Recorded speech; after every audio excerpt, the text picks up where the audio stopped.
All right, hello everyone, and peace of Christ to all of you. Today, our topic is very simple, and it's a challenge for the Muslims. I hope my voice is clear, and let me know, please, if you have any difficulty from your side. The Muslims all over the internet, they post things, and for those who do not know Islam or don't speak Arabic, they might how they know? I mean, you take, if the Muslim, he is telling you about his God, and he is saying the word Allah mean, etc. I mean, you think he must be telling the truth because he's a Muslim, right?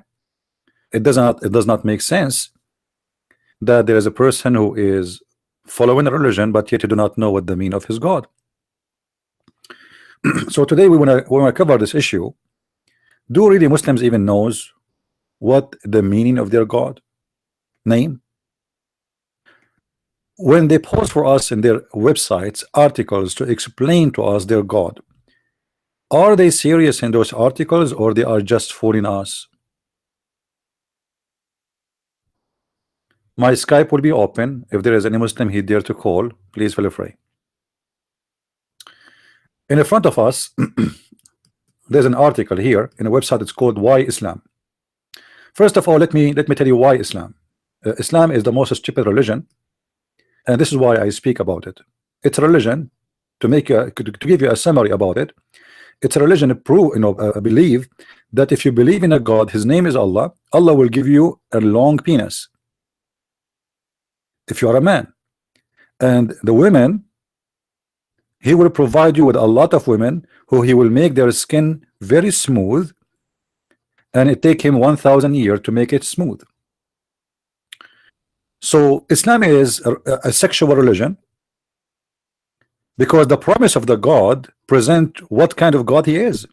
You see, if we ask Santa Claus, and Santa Claus is not God, right? By the way, Santa Claus is real, not some naive ones, they think he's not.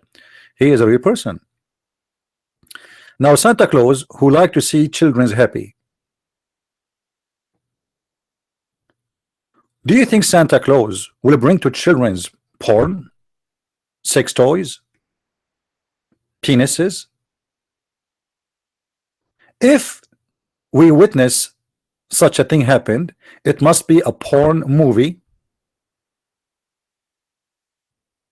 made by a scumbag.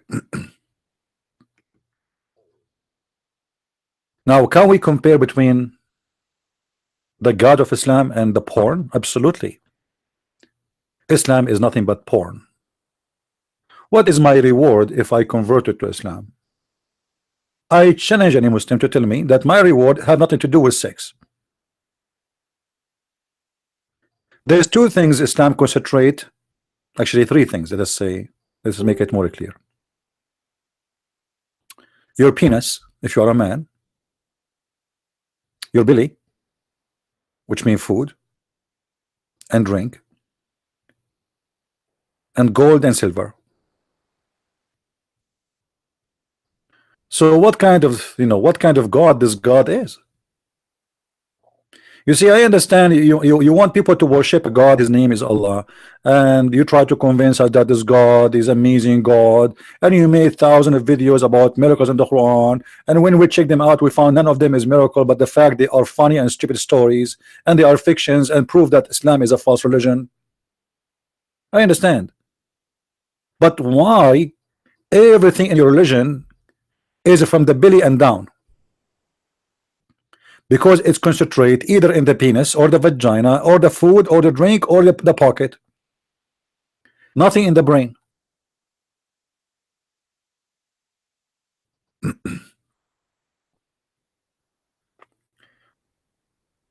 And for sure no Muslim will answer. Let us go down to see this article here. Dr. Jamal Badawi. Jamal Badawi, by the way, is an official potato. This guy, he ran away from debating me, and he will never even get close. His specialty is to debate people who don't speak Arabic. The proper terminology used in Islam for God is Allah. Is that terminology, or this is a name? There is a number of reasons for having special words for God. First of all, means in Arabic the one and the only universal God. You know what? This guy Badawi, he speak Arabic. I challenge this scumbag to get me where he got this from. Because if this is true, that's mean the Muslim should not be upset if the Hindus they call their God Allah, and if the Buddhists they call their God Allah, and those who worship Satan they call their God Allah. I mean, how stupid this statement is. But the statement, my friend, is not stupid. It is a smart statement to deceive you. Then it says the only universal God or a creator. Okay, is it universal God or a creator? Choose one. And the provider of the universe. Here we go, we have a three now. Notice here, I am emphasizing that the one and the only. So the Muslims would not only say there is one God, that would not be an accurate or a strong an expression of saying the one and the only God. Okay, hold on. Guys, just to show you how stupid this statement is, I am going to type the Shahada for you on the screen.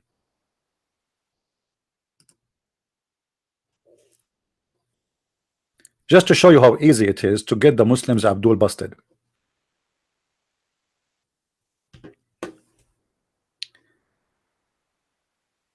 There is no God but Susu. And Susu here is a replacement for the word Allah.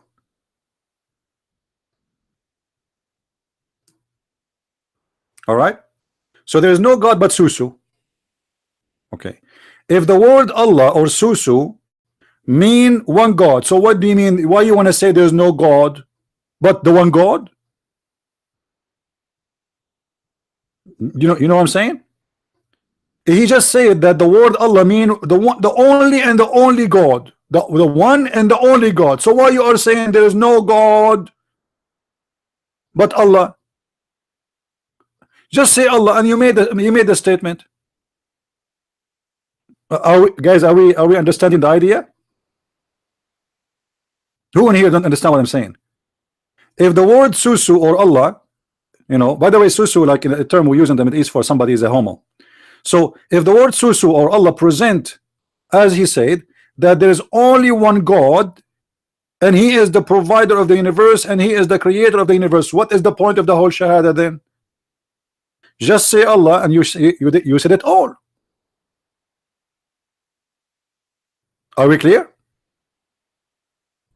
You see how dumb, how stupid it is? But you know, those people, they speak to average people who don't think deep, who don't analyze, you know, like, yeah, we will make them an article and we will say, we will throw at them a bunch of nice words and we will tell them Allah mean one God.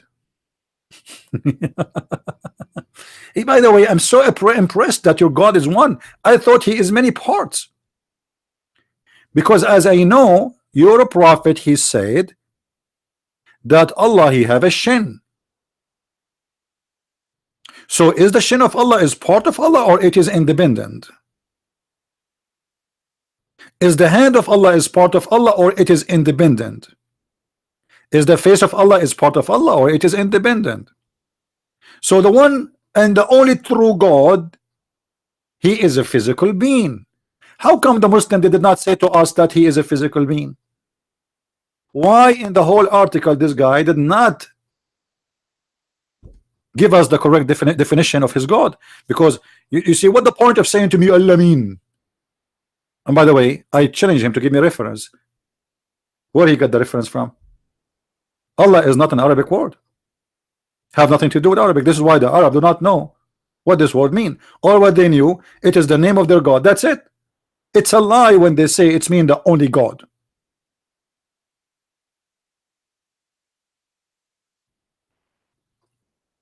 You remember before we showed you If you go in YouTube, all right, let me switch to YouTube, give me a second.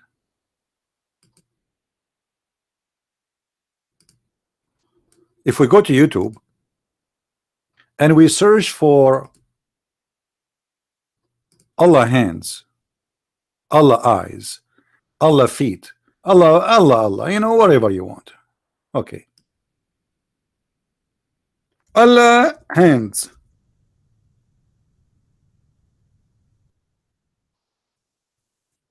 Does Allah have hands? I wish I can play the video for you. You will die from laughing.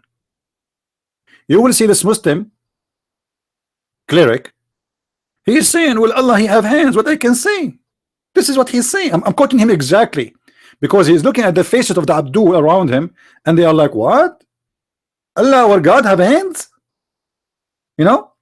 So this guy, he felt like they are going to kill him soon. So in order to protect himself, he said, and I advise you guys to go and watch the video. I advise you. I'm not adding a word. Allah have hands. If Allah he say he have hands, what I can say? If Allah he says I have hands, what I can say? I say no. So Allah have hands, and this is the video in the front of your eyes. Does Allah have two hands? And the funny, Allah have two hands. I mean, I'm so glad that Allah is one, but yet he have two hands. I was going to be upset if he have one hand only. For that will make him a uni hand, a unicorn God with the unicorn hand. Now question, why Allah have two hands? And those are physical hands. Yeah, and by the way, all the hands of Allah, both of them, they are in the right side. I don't want to forget this.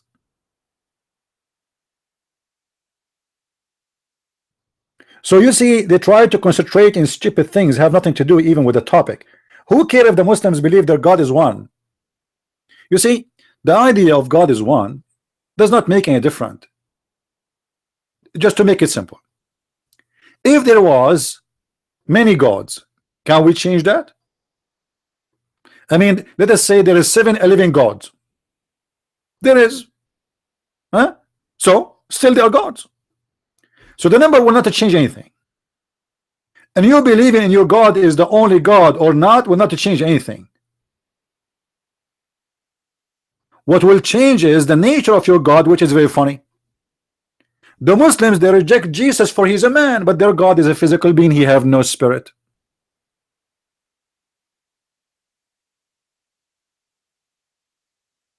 Allah has no spirit. How many of you here knows that Allah have no spirit?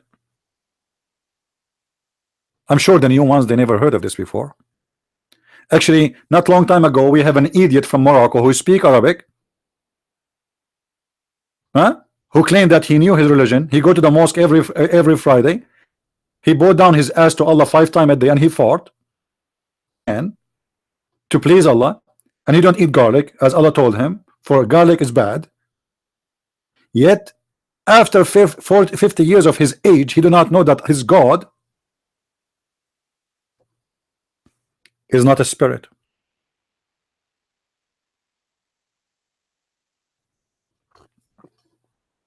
So if Allah have hands, and Allah have feet, and Allah have legs, and Allah have a face, and Allah have fingers,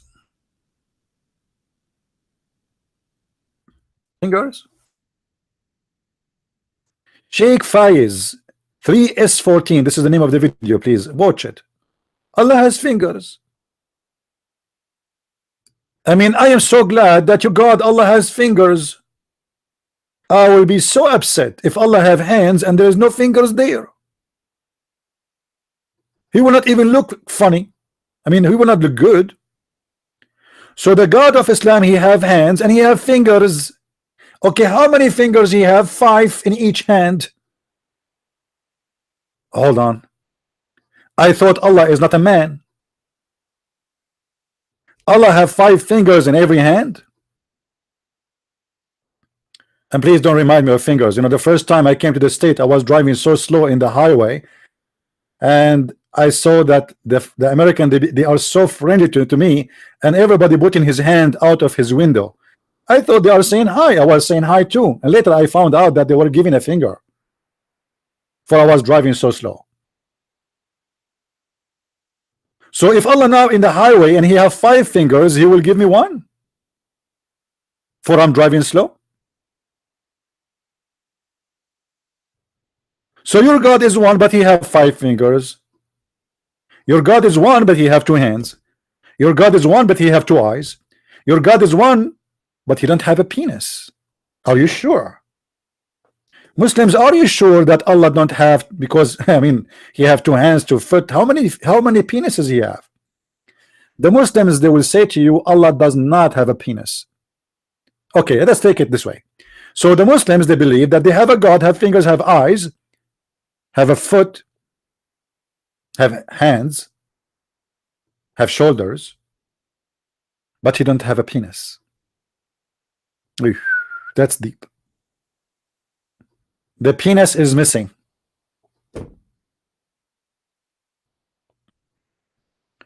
I don't know really what to say. So they spend the whole article trying to convince us that Allah mean the only one God, and he is the one who created the universe. And this is a lie, because Allah has nothing to do, as I mean, with the definition they give. There's nowhere it says such a thing. Allah is just a name, and no Muslims knows what it's mean. For this is a name was taken from all the religions exist in the Middle East.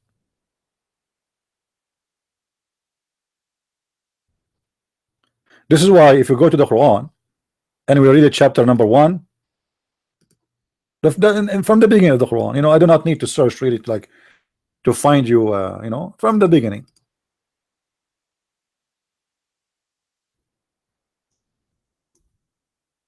This is the beginning of the Quran. Chapter number 1, verse number 1. Right away you will notice, read with me please. I know you do not speak Arabic, but I can help you. You will notice here something strange. This is Allah here. Start with the letter A. In Arabic we call it Alif. Do you see it is missing here?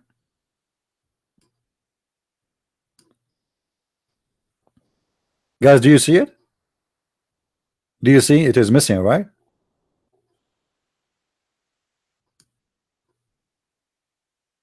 Okay, what happened? If this is the name of Allah, why here there's letter A in the beginning? Huh? As we see here,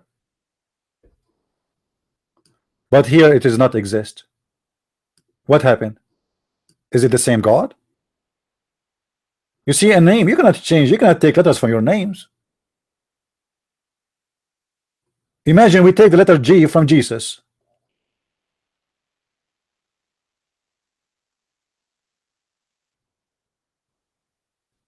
The first 2 letters in the first name is A and L. In English will be A and L. And then there is the letters L and Ah. Lah. That will make it in English Lah.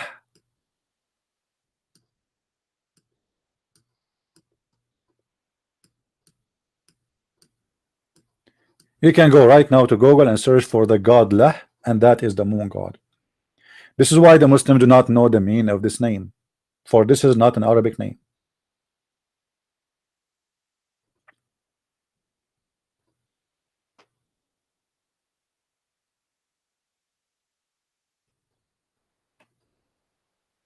In the second verse, you will see it says Alhamdulillah.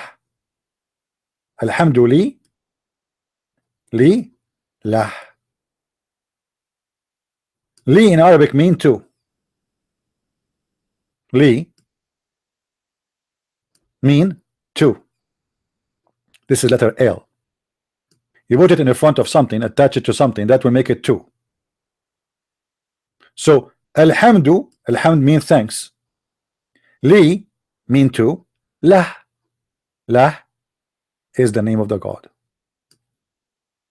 This is why in the second name the letters change, because they are not part of the name. They are attached letters.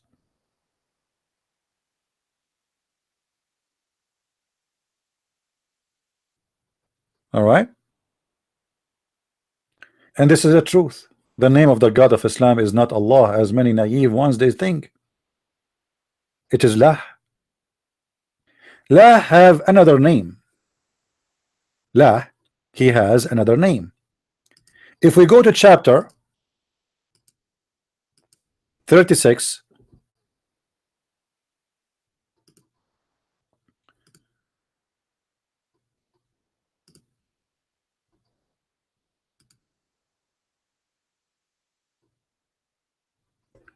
guys, read with me, please.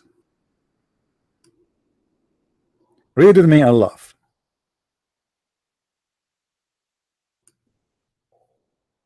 Yasin. And from his narration and the authority of Ibn Abbas, he said, upon the interpretation of saying of the Creator glorified of his mention, Yasin. He says, Yasin, O human being, in Syriac language.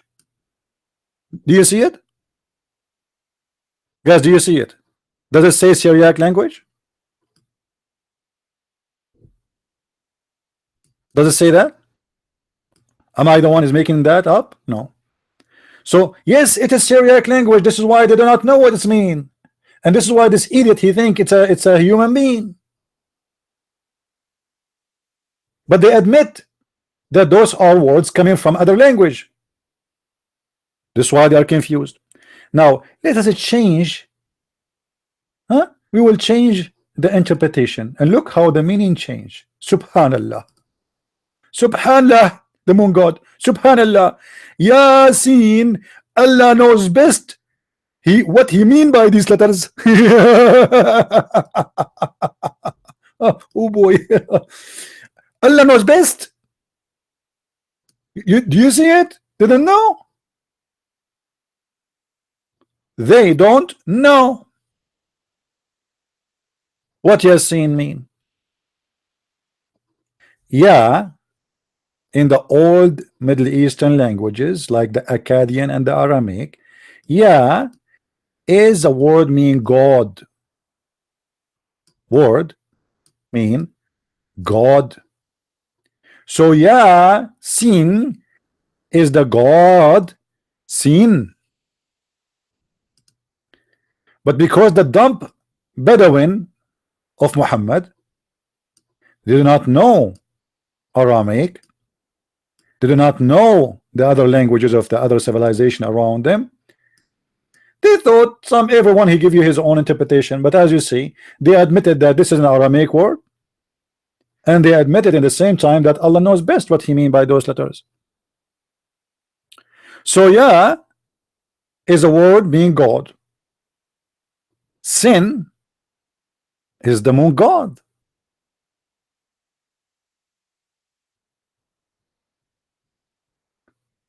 This is the moon god.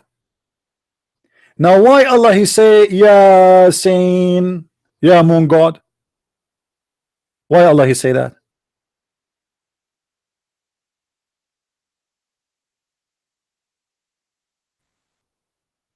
Any Muslim can tell me?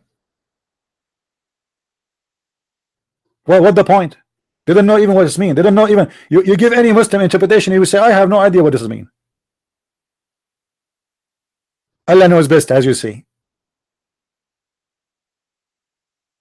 Muhammad himself do not know what this means, because he was copying from other people's books. He himself, he have no idea. Yasin. Now I want you right now to search for the God sin in your Google, and you will find that the sin god is the moon god. This is why in English today or Latin, when somebody he could do something wrong, what we say to him? We say to him, this is sin.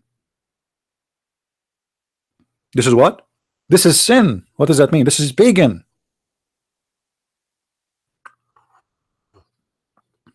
Are we following? This is sin, which means you are doing what the pagans, the followers of the moon god, they do. In one time, the word, the sin god or the moon god was the most popular god all over the Mediterranean, not only in the Middle East.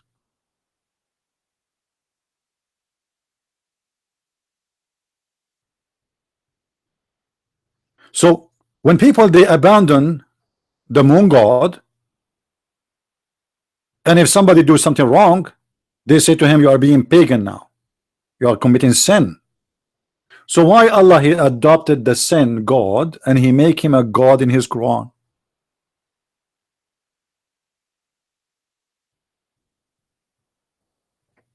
Do we have any Muslim? There is a Muslim, he says this is sin is pathetic argument. You know, the pathetic is that you have a God, he says something to you and you do not know what it's mean. That is pathetic. Can you tell me, you Muslims, you see, you guys, we have a Muslim here. What do you think? Give us what this is mean. Why you Muslim says Allah knows best? Guys, our argument is the pathetic, not his Quran, which is a stupid saying to us things. You Muslims and you say only Allah knows best, so why he sent it to us?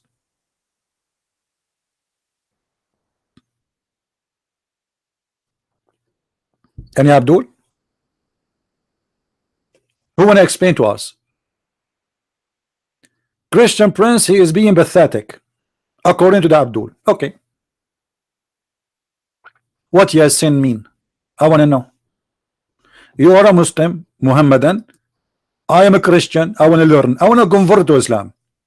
It's my dream, my brother, to have endless penis, not because of sexual desire, but I am thinking to sign an agreement to use my penis, to use it for internet cable between galaxies, as long as it's endless, and we can just install jacks every few hundred miles, you know, for like modems, and you know what I mean, routers. Tell us, what does that mean? And instead of saying to us this is pathetic, well, it is pathetic that your God, you have a God, you have a book. The Arab do not know what it's mean. So how you as a Pakistani boy you will know? Hello?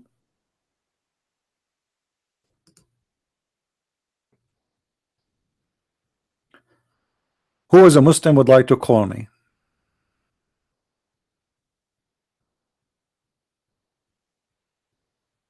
You see, in the Bible, my friend, in the Bible, let us make it clear. Some Christians, they think that God, our God in the Bible have names. Those are not names. You see, when we say Yahweh, when we say Elohim, when we say Emmanuel, we say those are not names. That is a phrase about God. You see, when Moses he saw God, what God said to Moses, he asked him clearly, what I will say, what's your name? What I will tell my people, right? You remember? What God said to him, he didn't say to him a name, he told him I am. That's it. For there is no name can describe him. Any name is going to be made by you. You can call your God whatever you want. You can call him the glorified, you can call him the amazing, they can call him the wonderful. You can, you know, those are just descriptions of your own comprehend mind. For nobody can comprehend God. For he is more, you know, he's a miracle. You know why we call something a miracle? Because we cannot comprehend how it happened. Jesus is a miracle. You know, as an example, Jesus is born of a virgin. Okay, that's a miracle. Why we call it miracle? Because this is not normal and we can't comprehend how this happened. When somebody raised somebody from death, that we call it miracle. Until now, even atheists, they use the term miracles when they could not understand how this happened. As an example, a doctor is an atheist. He have a patient who have a cancer and almost he's dying, and then suddenly he recover. The atheist doctor, he used the term miracle because he cannot explain what happened. So our God is miracle, and there's no name can describe him. Yes, my Skype is on. All right. And by the way, I did hire a version to receive calls. So if you are a Muslim, all right, call us, because a version, she will answer you. All the versions in my office, their name is Hur. I mean Hur, sorry, not Hur. Unbelievable. I'm ready for debate. I never been ready. Always I am not. The problem, we cannot find the debaters. Do we have any Muslim would like to call us?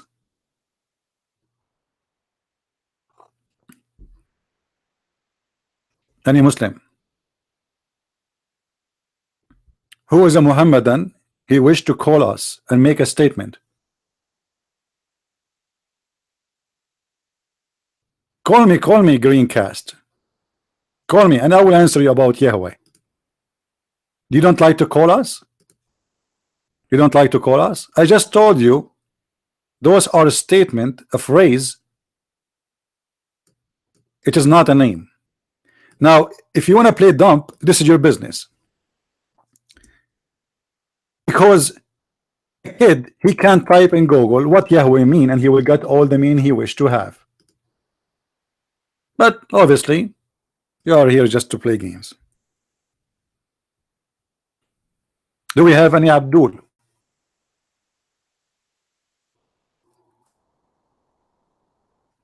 Anyone?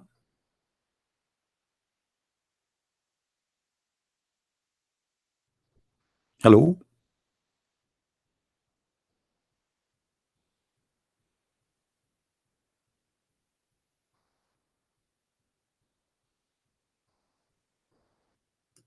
Not even one Muslim?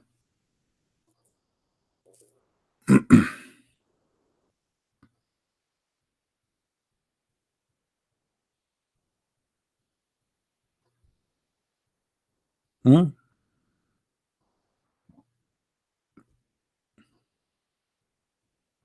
So let us say that Muslims, obviously, they are people who make speeches about the religion.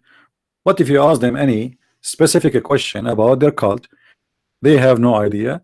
And even their scholars who speak Arabic, they have no idea, as you see in the front of us on the screen.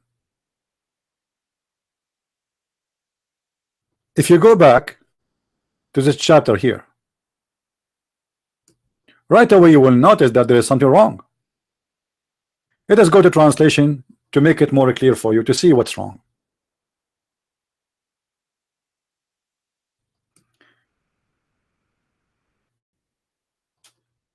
God, when he speak, he say in the name of Allah. Anybody can explain to us? I mean, a simple question. Any Muslim can tell us why when Allah he speak, he say in the name of Allah.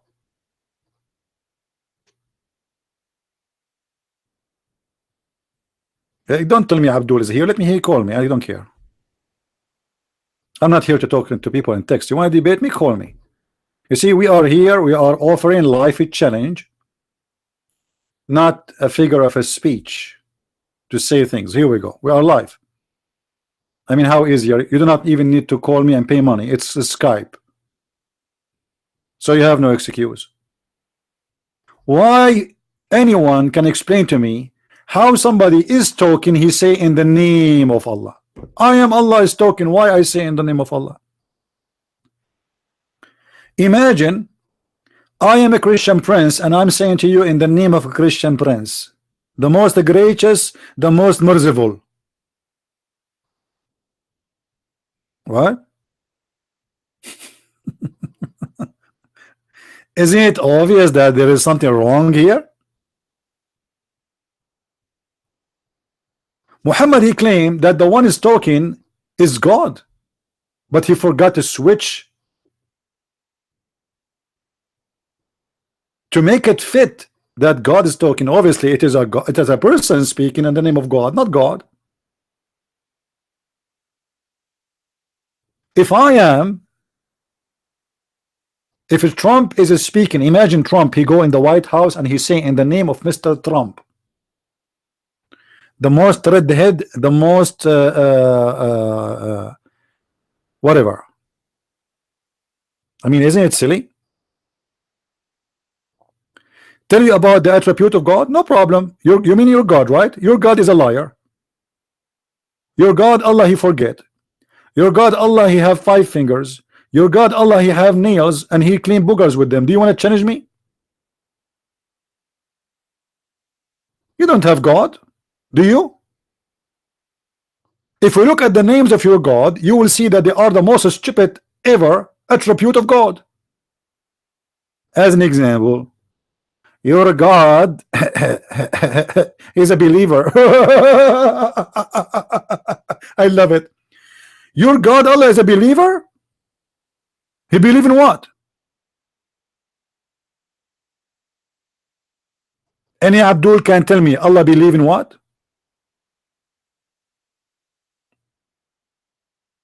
Hello? I am a believer, but I'm not God. Okay, Allah the believer believe in what? Is it true that Allah He took Shahada? You are calling me now? Well, we got nothing. Call. Skype is on. We have a Muslim wanna call us.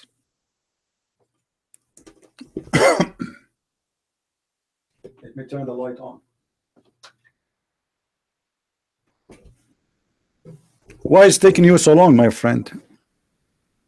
Are you taking the mule of Muhammad with the 2 wings? You did not call me, you are lying. Here we go. My Skype is on. Do you see it? My Skype is on. Guys, do you anyone see any call? Do you see anyone is calling? Nobody is calling. So why you are lying? Hello? Hello? Blocked you? What's your name? What's your name? I blocked the belly dancer yesterday. Are you the belly dancer? What's your name?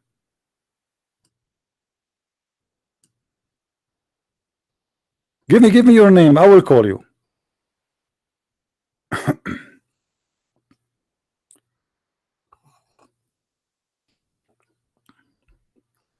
You are this one Sufi? Okay, how are you, Sufi? I miss you. Hold on. Yeah, this is true. I blocked you because you became annoying. And you are not going to answer. But I warn you, this time I'm going to spank you badly. More than yesterday. Okay? Hold on, let me and seriously, I miss you. All right.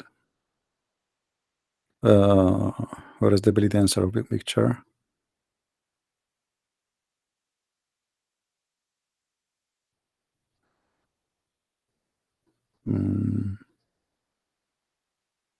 All right. Call me, Zufi. Call me. Call me. Now you are not blocked. Let us laugh.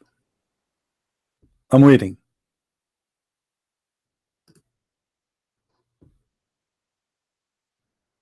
Any Abdul?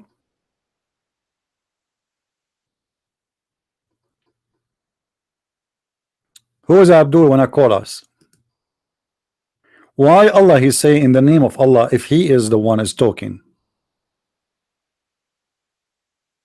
Any Muslim have an idea? What was that a mistake? How are you, Mr. Sufi? Hello, Mr. CP. Yeah, you're a prophet. He said there's no prophet between me and Jesus. Do you believe in that? Today's topic is about Allah. So are you ready to speak about Allah and give us equal time? Sure. Why you are sure, I will give you equal time. Speak as much as you want. Okay. Speak as much. Listen to your message. Sufi. I'm talking now. All right. Let me introduce. Okay. Tell me who's Allah. Okay. I'm going to listen. I'm going to hold on. You're a bit stupid. Hold on. Breathe. Tell us who is Allah. Tell us who is Allah. But I want you to give me a reference. Is that fine? 5 minutes. Is that fine? Tell me who is Allah. Tell me what Allah mean. But I want you to give me a reference. Can you do that? You want Allah mean? What the word Allah means and give me a reference. The mic is yours. I'm listening. One reference. Reference, you know, when I say something to you, I need to give you a reference where I get this from. So tell me what Allah means and give me a reference. The mic is yours. I'm giving you a reference. Go to an Arabic Bible website, arabicbible.com. Go and look Genesis 1, and you can see the name Allah there. This is a translation. This is a translation. This is a stupid translation. This is a stupid translation. Are you happy now? Give me, you are a Muslim. Don't give me a translation as an example. Abdul, listen. In the Quran in English, you say Jesus, but there's no Jesus in the Quran in Arabic. There's Isa. Correct? Okay. Do you have in the Quran Jesus or Isa? Be honest. Which one you have? Do you have Isa or you have Jesus? I want an answer. You listen. You are being childish. You are not giving me a reference. You are a Muslim. You don't tell me go and read a translation of an Arab Christian say that Allah is a word meaning God. You are being stupid now. Now look on. Okay, let me get you busted. You just said. Hold on, Abdul. I will spank you. I will teach you how to behave. You just said in the Arabic Bible they use the word Allah, but the Arabic Christian believe that there is a Trinity. So are you saying that Allah means Trinity? Allah doesn't mean Trinity. So you are stupid now. So what you are saying to me that the Arabic Christian translation says Allah too, because those people believe in Trinity. Now give me the definition of Allah. What Allah mean? I want reference. The mic is yours. What Allah mean? I want reference. You are a Muslim. Give me a reference from your books what the word Allah means. I'm listening. Yesterday, let me give the answer. What does Allah mean? Go and read Arabic Bible. What does the Allah I answered you about that. The Arabic Bible believe that Jesus is God. Are you saying that Jesus is Allah? Are you saying Jesus is Allah? Yeah, Jesus is not Allah. What is Allah? You just told me that. You just said that. You said the Arabic Bible. The Arabic Bible says that Jesus is God. He is the God. So now shut up and give me from your Islamic religion what the word Allah means. Yeah, you give answer. I will give you answer after. I'm listening. I gave you an answer already. Are you stupid or what? I gave you an answer. This is a translation in the Aramaic Bible and the Greek Bible. In the Hebrew Bible, there is no Allah. Now the answer is yours. Tell me what the word Allah mean. You are a Muslim, aren't you? Are you a Hindu? Are you a Hindu? Why you cannot give me from your religion a definition for the name of your God? How come? We have time to answer you. You are afraid because you don't want to give me. I'm waiting. I'll keep asking the same question. Okay, I'm listening. What the definition of the word Allah? What Allah mean in Arabic in Islam? Your mind. A mental asshole. You are afraid. Answer. Give me reply to you. Give me time. Give me time. Talk. I'm waiting. I'm listening. Talk. Stop talking. Zakir Naik. What is the word Allah mean? Stupid. What the word Allah means? I'm listening. Go ahead. CP Abdul is calling you. Abdul giving you an answer. You are not Abdul. You are Abdullah. You are a falafel. You are a girl. You are a girl, and you know, you see, you are the same as your prophet. You have no penis. You have to invoke Allah to send you a dish of shish kebab to make it work. Are you the same case? Otherwise, prove me wrong and give me what the word Allah means from your Islamic books. Your mind. CP, you asked me a question. Is Jesus is Allah? No, this is another question. This is not the question. This is a response to your question. Now answer. Where is the word Allah is coming from? You as a Muslim. Where is the words Allah is coming from? This is the question. What Allah means according to Islam? Give me a reference. Your mind. That's what I'm saying. The Arabic Bible is older than. I answered you. No, this is not all. The Arabic Bible is new. You idiot. You are idiot. It is translated 50 years ago. Are you stupid or what? What are you talking about? CP. Hello. Listen, donkey. Listen, donkey. I want an answer. What the word Allah means, you do not know, do you? You do not know. This is the fact. This is why. Otherwise, you will say to me, open the book of etc. and it says etc. You are quoting for me a translation. This is a stupid translation, the same as a stupid prophet. I want an answer. You are a Muslim. From the Islamic books, what the words Allah mean? Yeah, in Allah mean. That's what I'm saying to you. No, you did not tell me what Allah means. What Allah means. Give me reference. Your mic. I'm listening. Is Islamic. That's why I'm saying to you. Go and read the Jewish Torah, Genesis 1. Okay, show me. Go and read the okay, show me. Show me in Genesis 1 where it says Allah. I'm going to open the Jewish Torah for you, and I will make you read. Is that fine? If we open, hold on. If we open the Jewish Torah in Hebrew, are we going to see the word Allah? Yes or no? Christian, you're rats there. You're evangelical. You are listen, Abdul. You don't know, don't you? Say, admit that you are a stupid idiot who worship a God you do not know even what the name means. Admit. Prove me you are not stupid. Tell your rat. Answer me. Get lost, idiot. Don't call me again. Honest to Allah.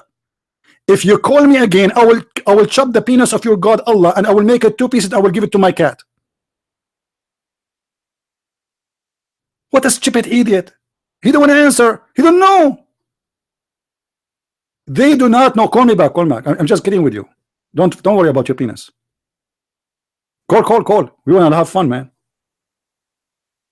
Who is a Muslim want to tell us what Allah means? What is the... I don't see the answer icon. What is the answer icon? All right, here I see it now. Hey, Abdul. Oh, he hung up. Let me call him back.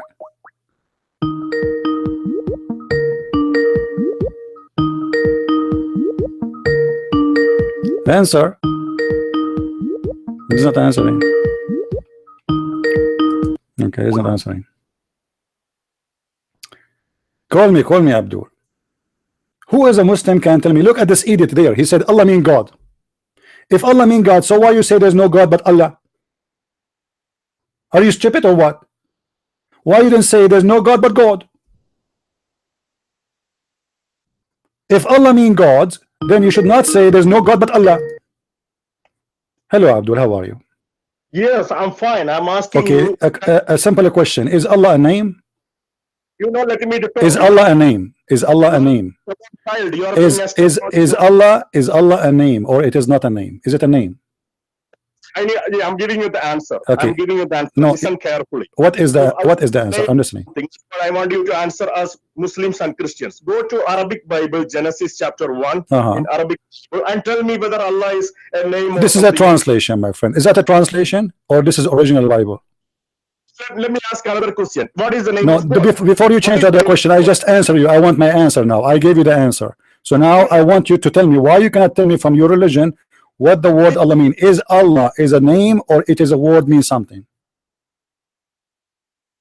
It is a name. Allah okay, thank you guys. Hey, finally, it's a name. It's a name. Allahu Akbar. It's a name. What that name mean? CP, what the name mean? What the name mean? You just idiot. You just told me in Genesis there's the word Allah. There is not a name. There is a word translated as the word mean God. So now tell me what the name. What is the name mean? So you just admitted this is a name. This is not a word mean God. You just admitted that. Now, what the name Allah mean? I'm listening. And they don't want to listen. I'm listening. A chocolate to school. I'm listening. I'm listening. What the word Allah mean? Chocolate. What the name of Allah? Are for doing well today morning. What Abdul? What is the brother Dakar Naik? Listen, stop spitting all over. What you just admit that the word Allah is a name. What that name mean? Childish. What the name of Allah mean? I'm listening.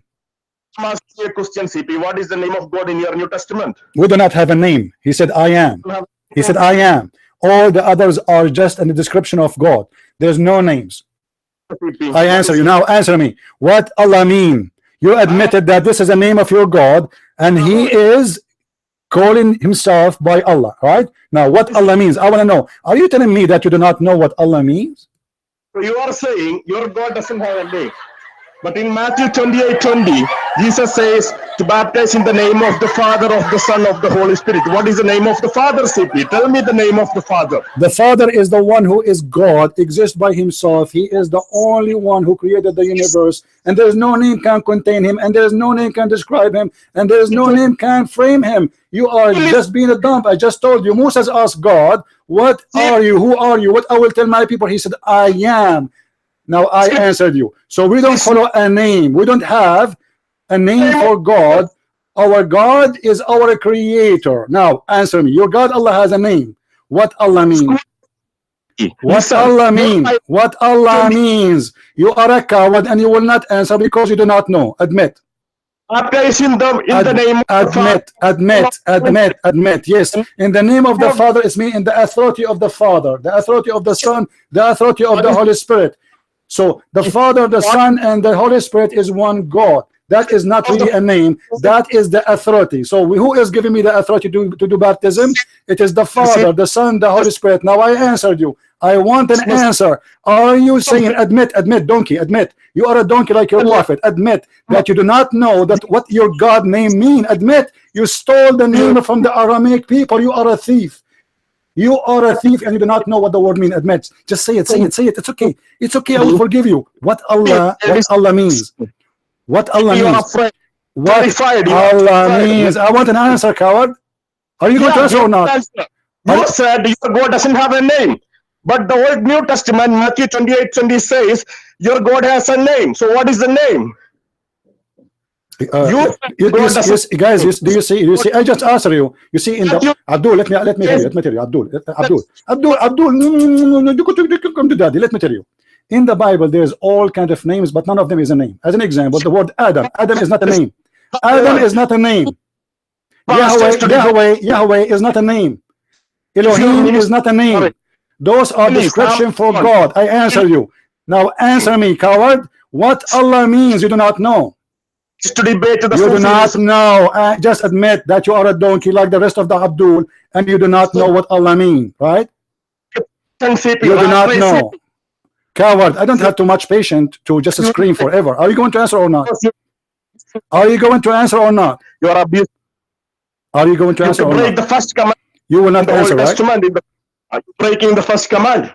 You are taking God's name in vain. The God of Israel, you must love it with all the heart and all the strength. And you are breaking that command. Yes, I am. Abdul, let me break the command of God. Let me break the command of God. Let me break it. Let me break the command of God. The command of Allah is to rape women. The command of Allah is to put my finger in your anus. Is that correct? Isn't it true that when you die, I have to push my finger in your anus and put a piece of cotton? Is that the command of your God? Don't talk about the command of God. You know nothing about the command of God. You have the command of the devil. What kind of religion ordering you to push a piece of cotton in the anus of somebody and push your finger with it so that the dragon will not go inside? Is that correct? You being a stubborn. Is that true? So you will not. Now let us go back to zero. Are you going to answer me about what Allah means? Are you? What Allah means? What Allah means? I'm answering. I'm waiting. I will wait. I have patience. What Allah means, you don't know. Yeah, your school level. What Allah means, you do not know. Admit. Abdul, admit. Just tell everybody that you are a stupid donkey who believe in a God. You do not know even what the name means. It can be anything. But you prove me. Can be anything. Just guys, did he say can be anything? He just said it can be anything. He just admit that this is a name. Don't call me again. I'm done with you for today. Tomorrow. All right? Tomorrow. Enough donkeys. Garbage in, garbage out. Every Muslim is a donkey until he proved the opposite. They do not know what their God name mean. You believe it? They don't know. They have no idea.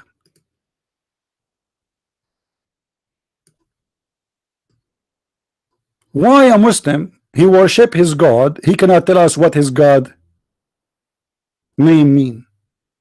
He admitted that Allah is a name because they don't know. Not a single one of them he knows. This is the truth. You see how stupid you are. In the name of the Father, is the Father a name? And you know, let us say for the sake of argument, you know, the Christian, they have a God name or name for God. What does have to do with my question? Well, you're stupid. You are running away from the answer. You are worshiping a God. You do not know what his name is. That is the truth. This is the truth. They do not know. Stupid cult, stupid religion. They are following a God. They have no idea who is he, what he present, what his name mean, how he look like. Even Muhammad never spoke to his God. Have you ever heard of a prophet he never spoke to his God? He have a delivery boy, his name is Jibril, and Jibril looked like the boyfriend of Muhammad. His name is Dahya al-Kalbi. That is the truth. What is the name of your God? Very simple. Allah.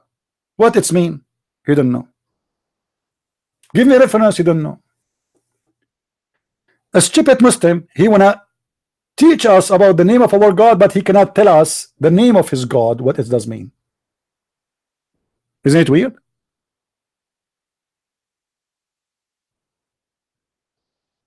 All the names in the Bible, they are not really names, including the name of Abraham. This is not a name.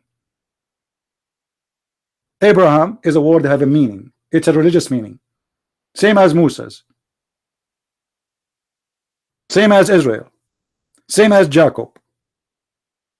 Even names of individual, I'm talking about names of individual in the Bible, they are not names. All the names of the son of Adam to Noah, they are not names. It's a statement. It's a religious statement. We do not have a name for the name of the Father, you idiot. We do not need a name. We will know God from his fruits, not from a name. You Muslims, you follow a sheep. You're a prophet, he said, and let me show you what he said. You Muslims are like a bunch of eggs who opened the egg and became a chick. And anything walk around, you think it is your mommy. You're a prophet, he said,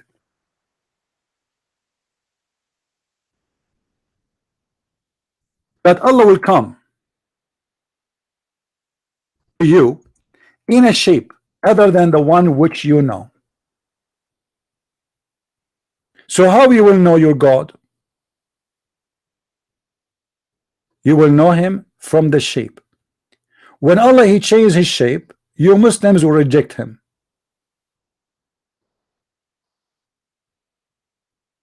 Let me show you.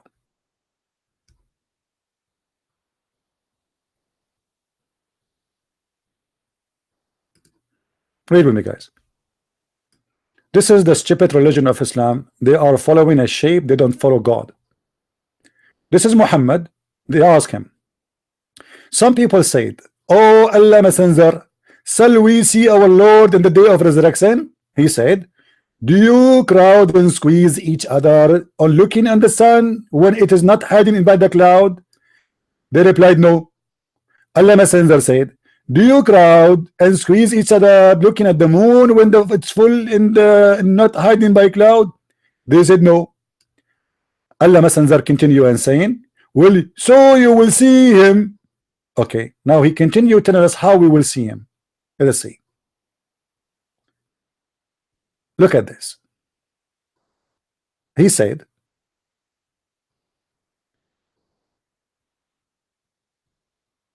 let us go down because the story is long.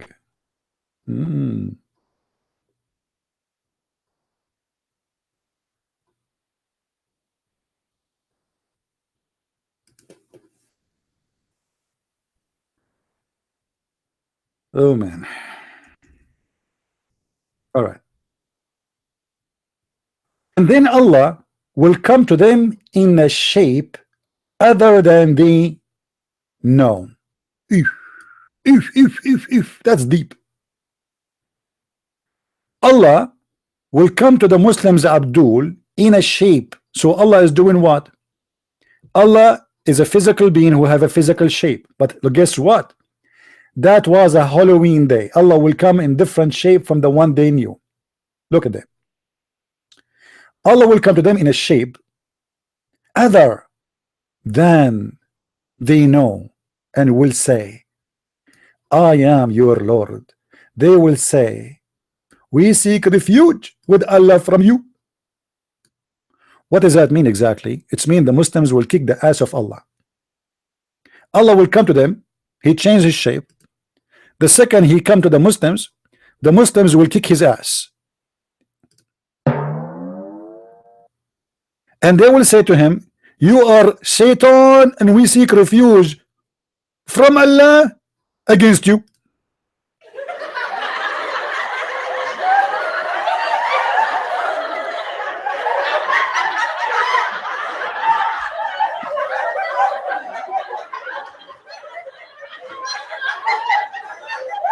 I mean, this is the truth.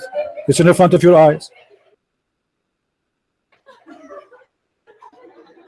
Your God himself, his name is Allah, but you can recognize him, but not by his name. You recognize him by his shape. If he changes his shape, you Muslim don't recognize him. Guys, am I saying something not true? Isn't it in front of your eyes? Allah, he has a shape, and when he changes his shape, Muslims, they will kick his ass. What kind of God?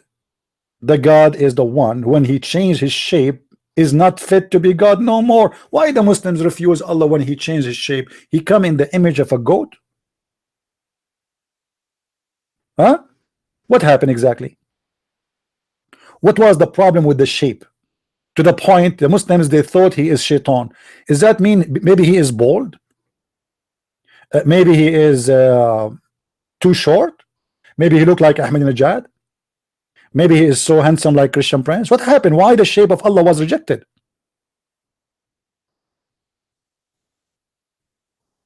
So you do not know the name of your God, and you will follow your God by a shape which even you do not know. Because look at here, look what Muhammad, he said, this guy is stupid. Allah will come to them in a shape other than they know. Huh? Muslims, you know how Allah look like?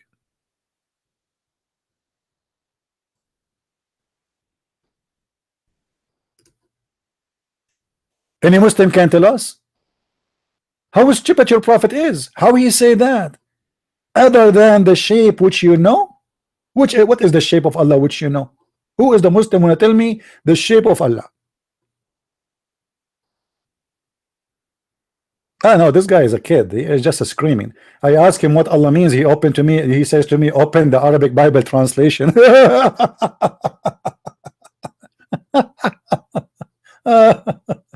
Oh boy, Abdul didn't know.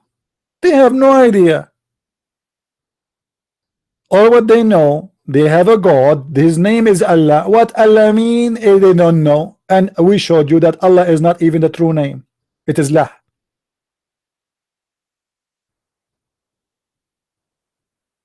Didn't know. Now, you know, I would love to have my camera with me when Allah he come to the Muslims in the Halloween day, as you see, because look like Allah he celebrate Halloween too. Question, Muslims, why Allah he changed his shape and come to the Muslims like this? I mean, what the point of this drama? Any Muslim can tell us? What is the point of this? Allah changed his shape and he come. Hello? Assalamu alaikum. Wa alaikum assalam. I'm Allah. Oh, you look like Zakir Naik. Listen, I look like Zakir Naik, but I am Allah. What do you mean you're Allah? You look like Zakir Naik. Why you are saying you're Allah? First of all, brother sister, Allah will come to us in a shape other than one which we know. And the shape of Allah, it can be anything. It's possible that he come in my shape. Look at me, very handsome. I have two eyes, and when I speak, I spread rain everywhere. So it's very possible that Allah will come in the shape of Zakir Naik. But Zakir Naik, why Allah will come in your shape? I mean, why he don't come in a shape of a Toyota? First of all, to the Christian, they are very silly. Allah will not come in a shape of Toyota or Honda or even Mercedes-Benz, even though I like Mercedes-Benz. Allah will come in a shape alive. As an example, he might come in the shape of Madonna because he have like nice breath. He might come in the shape of James Bond because he have blue eyes. He might come in the shape of Donald Trump. I forget about Donald Trump. I hate him. He might come in the shape of Hillary Clinton. You know, like he lost his computer, and because you know they have both. They have a board. They write information and then they erase the information. Allah he erased the Quran, and Hillary Clinton he erased the email. I mean, this is amazing, man. Any Muslim can tell us what's happening? Allah will change his shape. Is that hide and seek? Seriously, is that hide and seek? I want to play with them. If this is hide and seek, I love it. Who is a Muslim, Abdul, would like to tell me what is the purpose of this story here? I mean, what this is drama for? Allah, this is judgment day now, and nobody is kidding no more. What this is? Allah changed his shape. And what happened to the old shape? When Allah he changed his shape, this is shape number one. What happened to shape number two? Sorry, what happened to shape number one? He put it in the closet. Allah is a grim. Aha. Oh boy. All right. Any Abdul? A green cast. People are laughing at you. Just admit, you idiot. You Muslims have a name of your God, but you do not know what his name means. Dumb, stupid Abdul. The Arab, they made you worship their God, and you are a donkey from India who've been forced to convert to such a stupid religion, and you have no idea what this religion is about. This is why the smart Hindu, they could not accept your cult. You see, what obvious, you know, that Islam is an Arabic religion. It is the Arab want to dominate the world. This is why you have to speak in Arabic. Allah is an Arab. He speak only Arabic, and you have to pray to Allah in Arabic, and your name have to be changed to Arabic, and your name have to mean in Arabic. And by the way, mean in Arabic, I love it. Do you remember, guys, the ambassador of Pakistan who was sent to Saudi Arabia, who his name Akbar Zub? Excuse my language, I'm not speaking dirty. Anyone remember the story? The king of Saudi Arabia refused a Muslim Pakistani ambassador to be the ambassador because his name is the biggest penis in Arabic. Those stupid donkeys, Muslims in those countries who do not know Arabic, they give their children's Arabic names, but they do not know what they mean. And here we go, we end with the guy, his name, the biggest penis. So the king of Saudi, I'm not joking. Search for it right now in Google. I'm not joking. The kingdom of Saudi Arabia refused to accept him as an ambassador because imagine they will say in TV today His Highness the King, he shake hands with the biggest penis. The ambassador of Pakistan. I'm not joking. Search for it. Search for it. Okay, you are forcing me to search for it because some of you, I can tell from your faces, you are not confused. I mean, you are not confused enough. I mean, you are not confessed enough. Okay, let me search for it. Hold on. Unbelievable. They are forcing me to do things. I don't want to do that. Okay, let us see. I will search. Lazy. People are lazy here. I know you are. You cannot search because you don't speak good English like me. All right. The king of Saudi Arabia refused Pakistani ambassador because of his name. All right, let's see what we will get.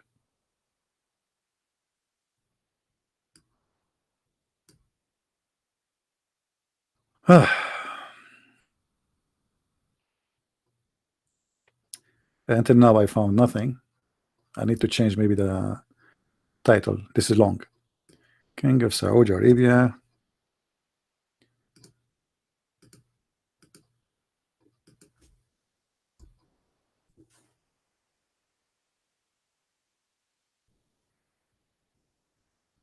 Here we go. Here we go. Read with me. Read with me.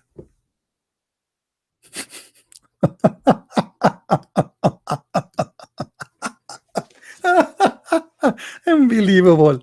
I want to convert to Islam immediately. Unbelievable. Very cute religion. Very cute. Unbelievable. What stupid religion, man. Just because it's Arabic, you call yourself the biggest dick? Sorry, the biggest penis? What the heck? Oh, you know, once a Muslim in Baltok, he come to debate me, and I read his name in Arabic. I told him, why you are calling yourself such a name? He said, what's wrong with my name? I said, do you know what it means? He said, yeah, it's an Arabic name, it's a good name. I said, it's a good name. Who told you that? His name mean he is shit. I'm serious. And this stupid idiot, he think that this is a good Arabic name. And now this guy, he became a diplomat, and he is an important one, to the point he will be hired for the Saudi, which is a very important country to Pakistan. You see, Saudi Arabia is more important than USA for Pakistan, because they get a lot of money and they sponsor from the Saudi terrorist. And now they want to hire an ambassador. His name is the biggest. Okay, no comment. Now imagine if Allah means, if we discover that Allah means Akbar Zib. How we know? This is not an Arabic word. Hey Muslims, what is the meaning of your God Allah? They don't know. What if it means Akbar Zib? I mean, it's possible, you never know. Any Abdul? Hello? Not even a single Muslim can call us and tell us what the word Allah mean. So what those articles is about? False?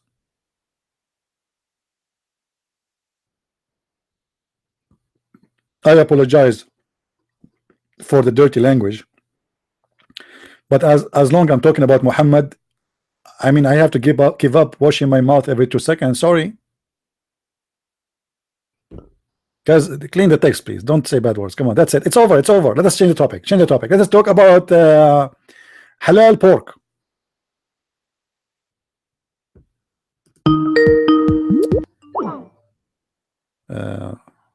I receive a call from who? I don't know.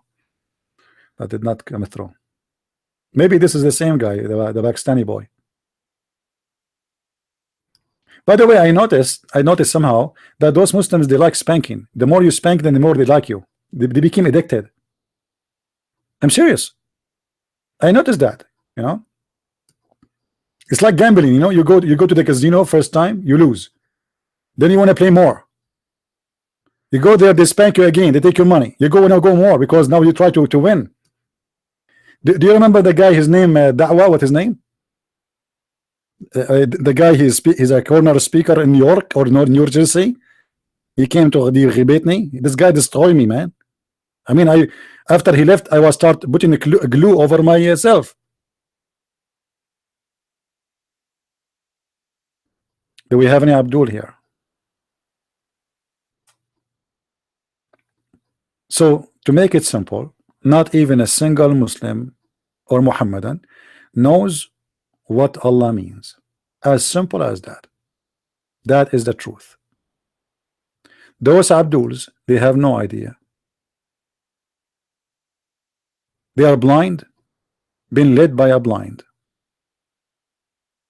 By the way, I don't want to forget, I made a video today and I posted in minds.com. So if you like to download it, go there and watch. I posted now like this live podcast, so it's going to be the one before this video. It's about a guy. He is a Muslim, Egyptian Muslim who live in England, and he wanna try to deceive Muslims, non-Muslims about jihad in Islam. And you know, if we use their videos and we post it on YouTube, they will flag us and they will claim copyright. So this is why we are posting there.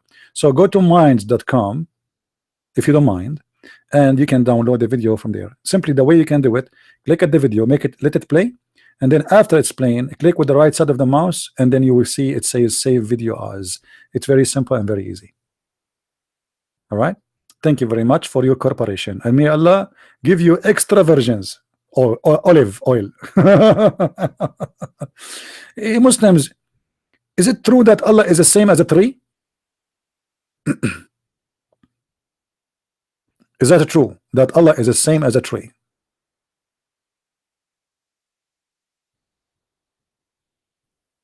By the way, the one in the picture is not me, and I can tell you why. Number one, what? Okay, number one, his shoes don't speak Arabic, and number two, I don't wear such a clothes. Sorry. I'm very conservative. I wear only Arabian clothes. Where you can, I mean, I love Arabian clothes. Guys, you go in the Middle East, in Saudi Arabia, and they wear this jalabiya, and you will see the private part of the man is moving like a woo, and supposedly they are conservative people, you know, conservative. especially when the sun comes from your behind. You know what I'm talking about? The Muslim, by the way, the Muslims, they believe that there is a Christian underwear and there is a Muslim underwear. Now the Muslim underwear is not an underwear at all, have nothing to do with underwear. It's not under, and it cannot be found anywhere. So when they wear the jalabiya and the sun go through, you will see everything. So the Muslim Saudi women, they will, oh honey, what's your name? Unbelievable. Do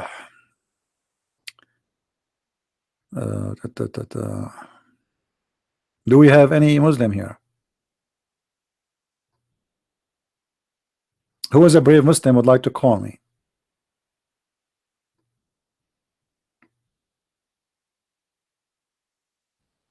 Anyone?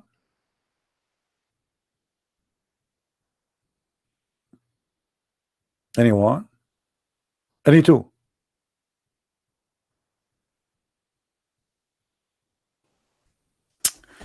I don't know. I don't know what to say. I'm really so disappointed.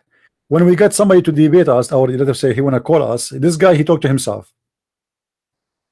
We ask him, what is the name? What is the name of your God, Allah? He says to us, open Matthew.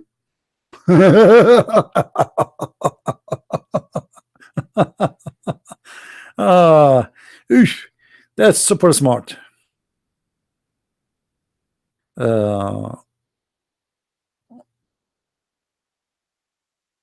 Okay, Hamonos, you can call me if you wish. Do we have any Muslim have some intelligence he like to share with us about his religion? You don't have to be super intelligent, by the way. I mean, that's impossible. It's impossible to find a Muslim who is really smart. I mean, think about it. A person if he believe in God, his name is Allah. Allah will make his penis endless. I mean, this is alone is enough for me to leave Islam. Imagine you are a person who live in New York, and you receive a phone call from China. Hold on, let me use Google translation. Please, can you move your penis to the right side because it's blocking the rain trailway? Okay, sorry, I cannot see it. Okay, hold on. It's give me direction, please. Endless penis. I mean, that is God. Obviously, this is God. Only God can give you endless penis. Don't like you should. I mean, you should not hesitate for a second to accept such a God. You know, sometimes I think about the penis of the Muslim in the judgment day or in heaven is going to be like a macaroni.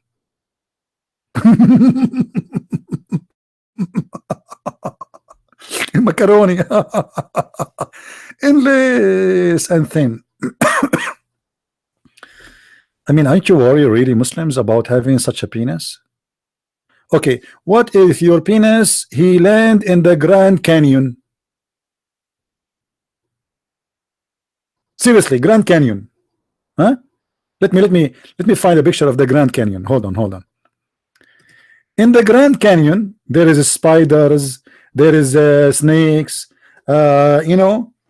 So now your penis, your holy penis, Muslims, in the Grand Canyon, and going between the rocks. I mean, aren't you even worried that it might go there and stuck between the rocks? With all the snakes and scorpion there, I'm not sure what to say. You know, like there is something fishy about this religion. It sounds like this is not a heaven, this is a punishment. You sleep somewhere and your penis in different galaxy, and nobody knows what is biting it as we speak. Cockroaches, spiders, snakes, and what? Okay, what if there is? No, I should not talk about this. Is not nice. I mean, this is above your age, all of you. You should not talk about those things in the front of. Who is here? Who is here under the age of 6? Who of you is under the age of maturity, which is 6 years old according to Islam? Anyone? Please take a note. You have to be 6 years old and older in order to sit in our chat here and listen to us, because according to Muslims, mother of the believers Aisha, she was already very, very horny at the age of 6 years old. Actually, Muslims, they say that Aisha, she was dating at the age of 4. Not dating, actually, sorry. She was engaged.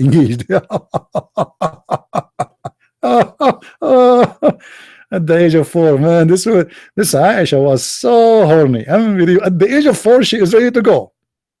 Hey, Aisha, where are you going? I have a boyfriend. Wait, what? How old are you? I'm 3 years old. And what you will do with your boyfriend? I'm going to play with him under the blanket. What you will play with him? I cannot tell you. You are too young. I'm serious. The Muslims, they say that Aisha, she was engaged at the age of 4. I'm not joking. You think, guys, I'm joking?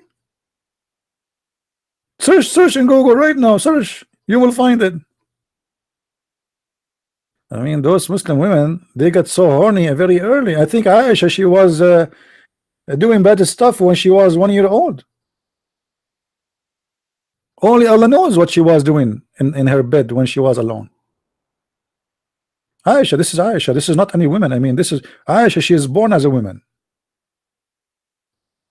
Do we have any Abdul here?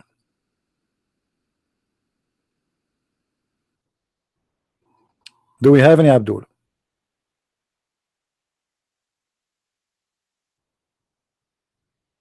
If you are a first-time subscriber, don't forget to subscribe. If you are a second-time subscriber, don't forget to unsubscribe, so you can get you can double your name in the lotto. For Allah, He play lotto. The first lotto provider is Allah. Muhammad, he said, my nation will be 73 sect. One of them is going to win the lotto. I mean, that's fun. You see how guaranteed it is to go to heaven in Islam? Your chance is 1 to 73. I play card is better.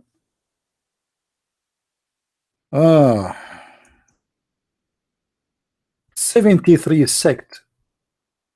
One of them will go to heaven and the rest, they will go to hell.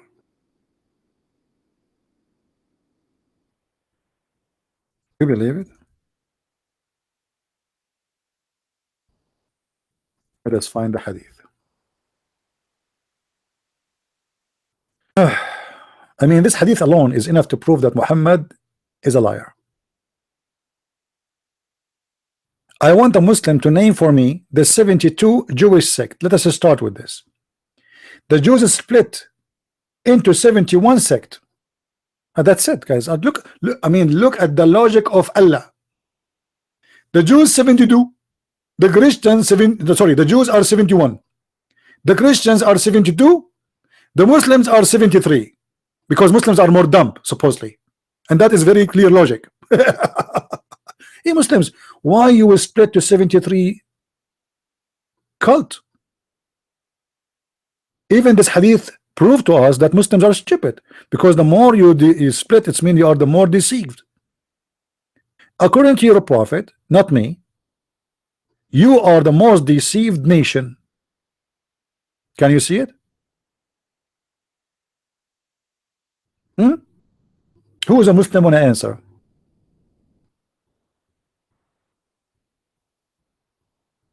Just ban him, this guy, this Sufi kid, the follower of the whole sect. He's a kid. We gave him a chance to talk. He will not talk. Let him go. Let him send us his mommy. Adult only. Guys, do you see it? Muhammad himself, he claimed that the most deceived nation between all the three religion or belief is the Muslims, because the more are more divided from the truth are the more deceived. So what the point of having Muhammad? It's better to follow even the Jews better, because the Jews are going to be 71 sect. You know what I mean? Based on the statement of Muhammad, you are more likely to enter heaven, or your chance is better to enter heaven from being a Muslim, because the chance of being saved according to Muhammad, if you are a Jew, is 1 to 70. Your chance to be saved if you are a Muslim is 1 to 73.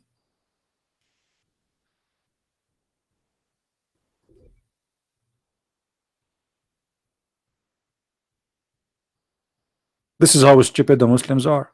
They are just admitting that they are the most deceived nation.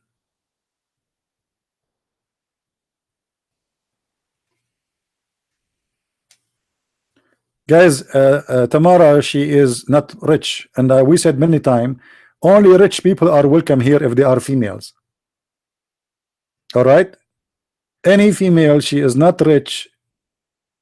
According to Islam, we welcome only rich females, for this is the command of Allah. And in the same time, I advise you, all of you, to follow the Sunnah, the footstep of the Prophet. The first wife, she have to be a lot older than you, and she have to be very rich. The second wife, she have to be old, because this one will do the dishes. The third one, she have to be a child. And this way, you are saved by the command of Allah and the Prophet Muhammad.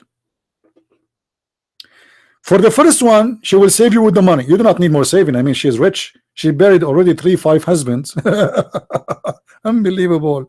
You know, the Khadija, she remind me of those actors who marry like 20 husbands before they reach the age of 40. Husband number 4, husband number 5, husband number 6. I mean, which one is you?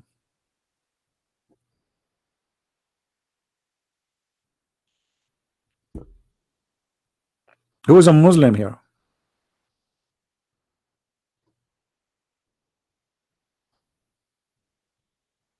Anyone? Please show respect to the Prophet Muhammad. He know what he's talking about. His nation will be 73 sect, and one of them will go to heaven, and this is the minority. And the funny, the Muslim, they say to us, we are 1.4 billion. We are 1.4 billion sect. One of them will go to heaven, and the majority, they will go to hell. That is what Muhammad is saying.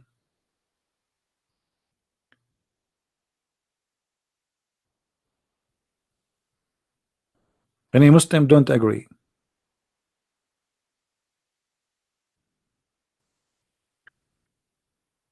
Any Muslim? Now, guys, just I want to warn you, in the coming month, I'm going to be away for some time. It's going to be a few weeks. And I'm going to make videos, but mostly it's not going to be live broadcast, because I don't think the internet will be good enough to do live broadcast. However, I hope that people, they will keep support what we do, and whatever videos we post, they will share it around. Do you promise? Hello? Do we have people who promise to keep their support?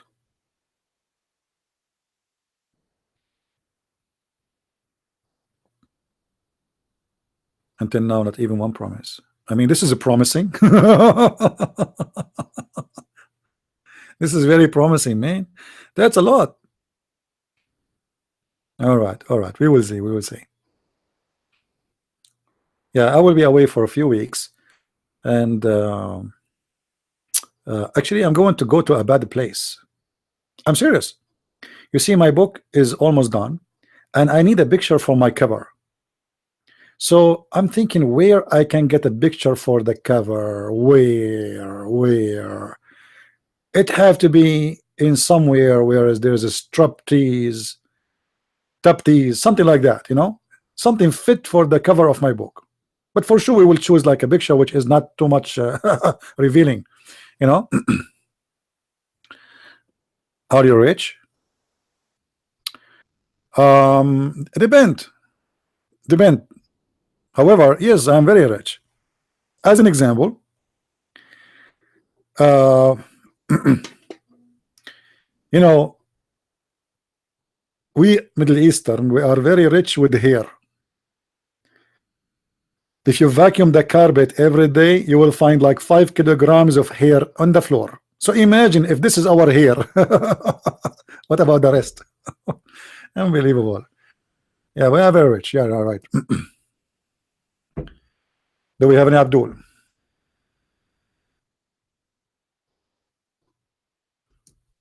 Anyone?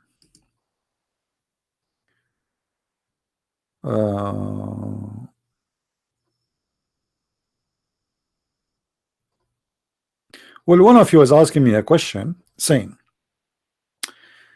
I was wondering why Jesus was replaced on the cross in Quran to begin with. What did he do for Allah to make him replace him? Why was Jesus on the cross anyway?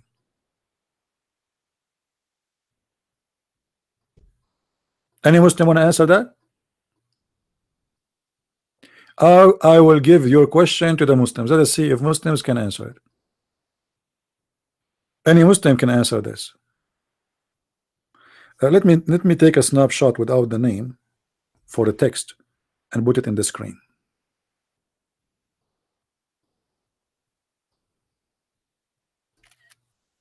All right.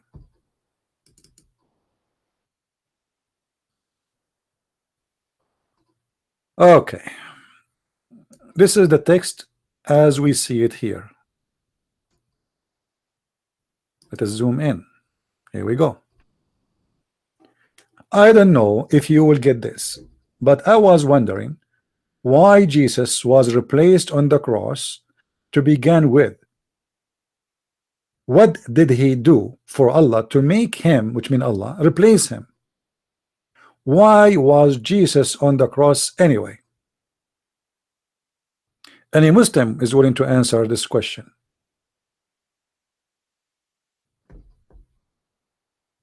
What? Actually, I like this gentleman question. It's a smart question. Why Allah replaced Jesus? What was the point? Anyone knows? No, according to Islam, Allah, he put someone look like Jesus, so he replaced him. It's like, let's say, yes, he, according to Islam, he was not on the cross anyway. No, it was someone else. But the replacement is happening before he was crucified. So to make the question more accurate, according to Islam, why Allah replaced Jesus with fake Jesus so he will be crucified? Any Muslim can tell us? Any Abdul?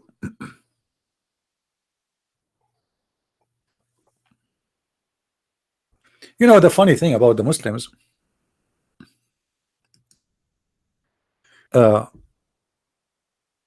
they fight us to make us believe that Jesus was not crucified, correct? But the Quran says something very strange.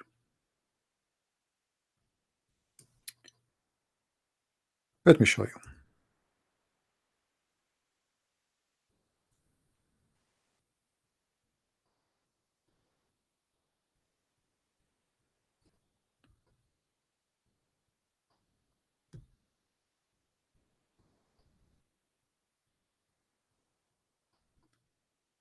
Look at this. In chapter 5, verse number 70, it says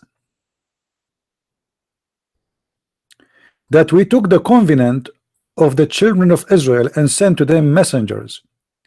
Every time there come to them a messenger with what they say to themselves, desired not. Some of those, this is a Muslim translation, they called impostor. Okay. And some of them they slay. Okay, Muslims, who are they the names of the Jewish prophet, the Jews they killed?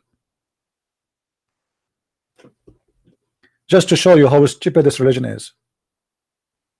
I want to know the names. As you see, they slay. There are many, more than one prophet. Who are they, the prophets which the Jews they killed? And they are Israeli prophet. Can you Abdul?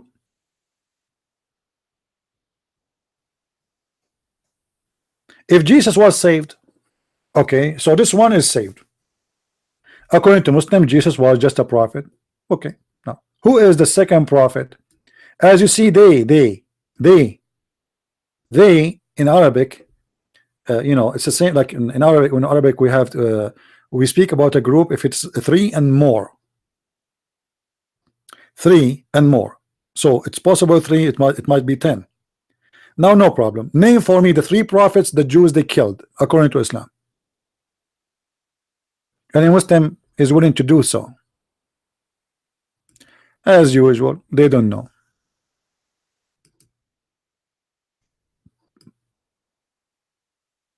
Allah knows best. Yeah, fake news, fake news. This is fake news. Welcome to the religion of fake news. Who are they, the prophets they killed?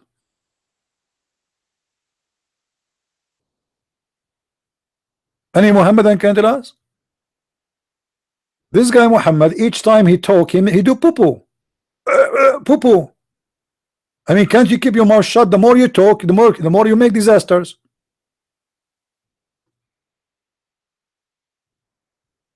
As long Allah he saved Jesus. So this name does not count. Who are they, the prophet who have to be three and more? The Jews they killed. Give me their names.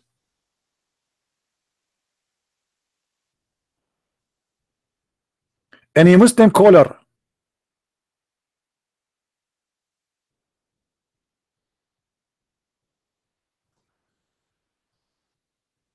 They do not know what Allah mean. They do not know what Islam is about. They do not know what the Quran is talking about. Verses, we ask them what they mean. They say Allah knows best. What this religion is about?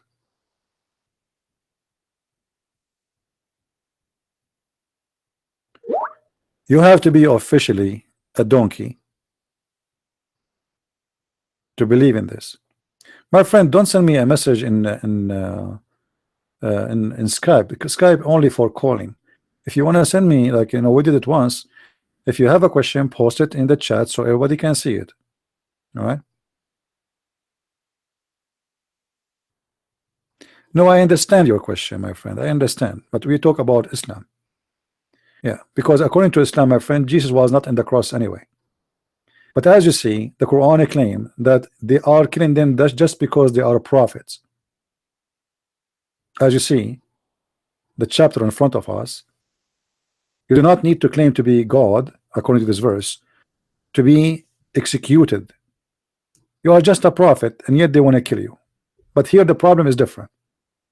When we ask the Muslims, who are those prophets who the Jews they killed? I have no answer.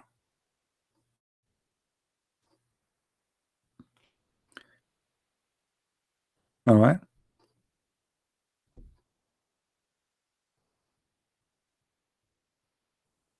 And we should ask another question: why even Allah is accepting the Roman, style of punishment, which is the crucifixion? Because Allah he adopted the crucifixion and he make it as a way of crucifying or punishment in Islam. But all of us we knew that this is a pagan practice, Roman pagan practice.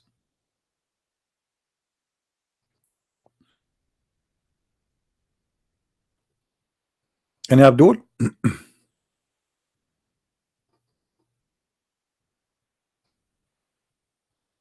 and smart Abdul.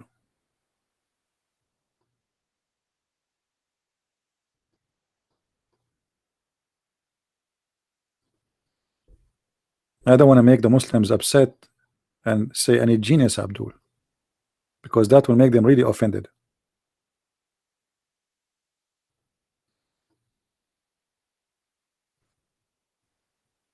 Right? All right. Well, sound like we are out of Abdul for today. However, we have a good time. It was good. Wasn't bad, right? We have a good time and it was fun. I need to go back to finish working on my book before my coming trip next month. And actually, I have a few days to finish it. I should finish it in a few days and get ready for something else. Guys, my book about Islam and sexuality, I believe is going to be a lovely book for the Abdul, especially if it has pictures. Unbelievable. You can imagine if I put pictures in the book, how many Muslim will buy the book? But they will not read it. They will only go to the pictures. You know, picture number 1, picture number 2, picture number 4, we finish the book. They will not read a word in my book. They will buy it for the sake of the cover and if there's pictures between.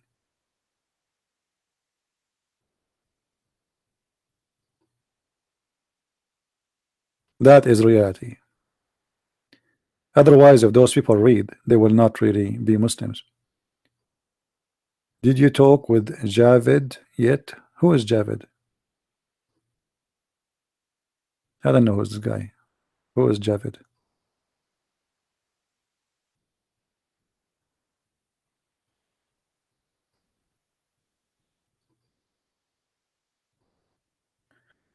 Anyway, I hope that's today we have a good education together, and I hope soon we will be able to do more and more. And actually, I'm working in a direction to establish like a kind of a training, a class for young ones and for old ones, or like let's say for many ages, but like in present, like where I can teach people in present. So we can prepare people to learn about this cult and they can teach others. If any they are interested in this idea, let me know so we can have discuss it. I mean, somebody he is an ex-Muslim, I will debate him about what? He is an atheist. I have no time for stupidity. He is an atheist. He believes he's a monkey. Okay, you're a monkey. I'm gonna go buy some banana. What I will debate what? There's no point of debating an atheist. An atheist, there's nothing to debate him about. He will spend the day to tell you that he is an animal. I agree. I have nothing really to debate with the atheist about what? They want to tell me about the Big Bang? You do not need a Big Bang these days. The terrorists all over. Go to Syria and you will see the Big Bang every day. If somebody want to believe in a theory, I mean, he is the same as a stupid Muslims that a theory. You see, the funny about atheists, they speak about theory. They say to you, do you know the theory of the Big Bang? Okay, you just say that, you just yourself call it a theory. So don't tell me you talk about science. This is not science, this is a theory. Let me tell you my theory about how atheists came to existence. Allah, he was having sex, and by accident a drop of his sperm fell in Obama land, and that sperm spread all over because it fell from high location, and then it started growing everywhere, depend in the land. In some places the sperm of Allah came as a rabbit, in some places as a cow, some places as fish, depend where it fell. Some places they were gays are in San Francisco. I mean, it is my theory. You like it, you don't like it, I don't care. As long as you believe in theory, well, you have theory. Anyone is welcome. Even an atheist, if you want to call me, he can call me. But I'm not really interested of wasting my time with somebody want to spend 2 hours or 3 hours talking to me to converse to convert me to be an animal. Thank you. You do not need to do that. We have enough animals like you everywhere. And the atheists, they have a problem too. Like they say to you, we are just animals. Okay, well, go and have sex with your mom then. Aren't you an animal? Go have sex with your daughter. Why an atheist who is a homo, he want to have a marriage? I mean, what marriage? This marriage is religious statement. It's not for somebody who's an atheist. What marriage mean for an atheist? What family mean for an atheist? Nothing. Everything is an accident, is sex. There's no marriage.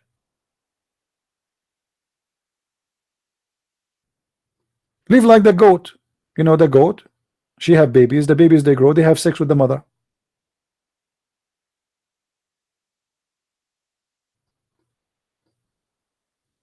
Yeah, actually, Muslims are allowed to have sex with their daughter, but only in the case of if she is a daughter from adultery, as we showed you before, chapter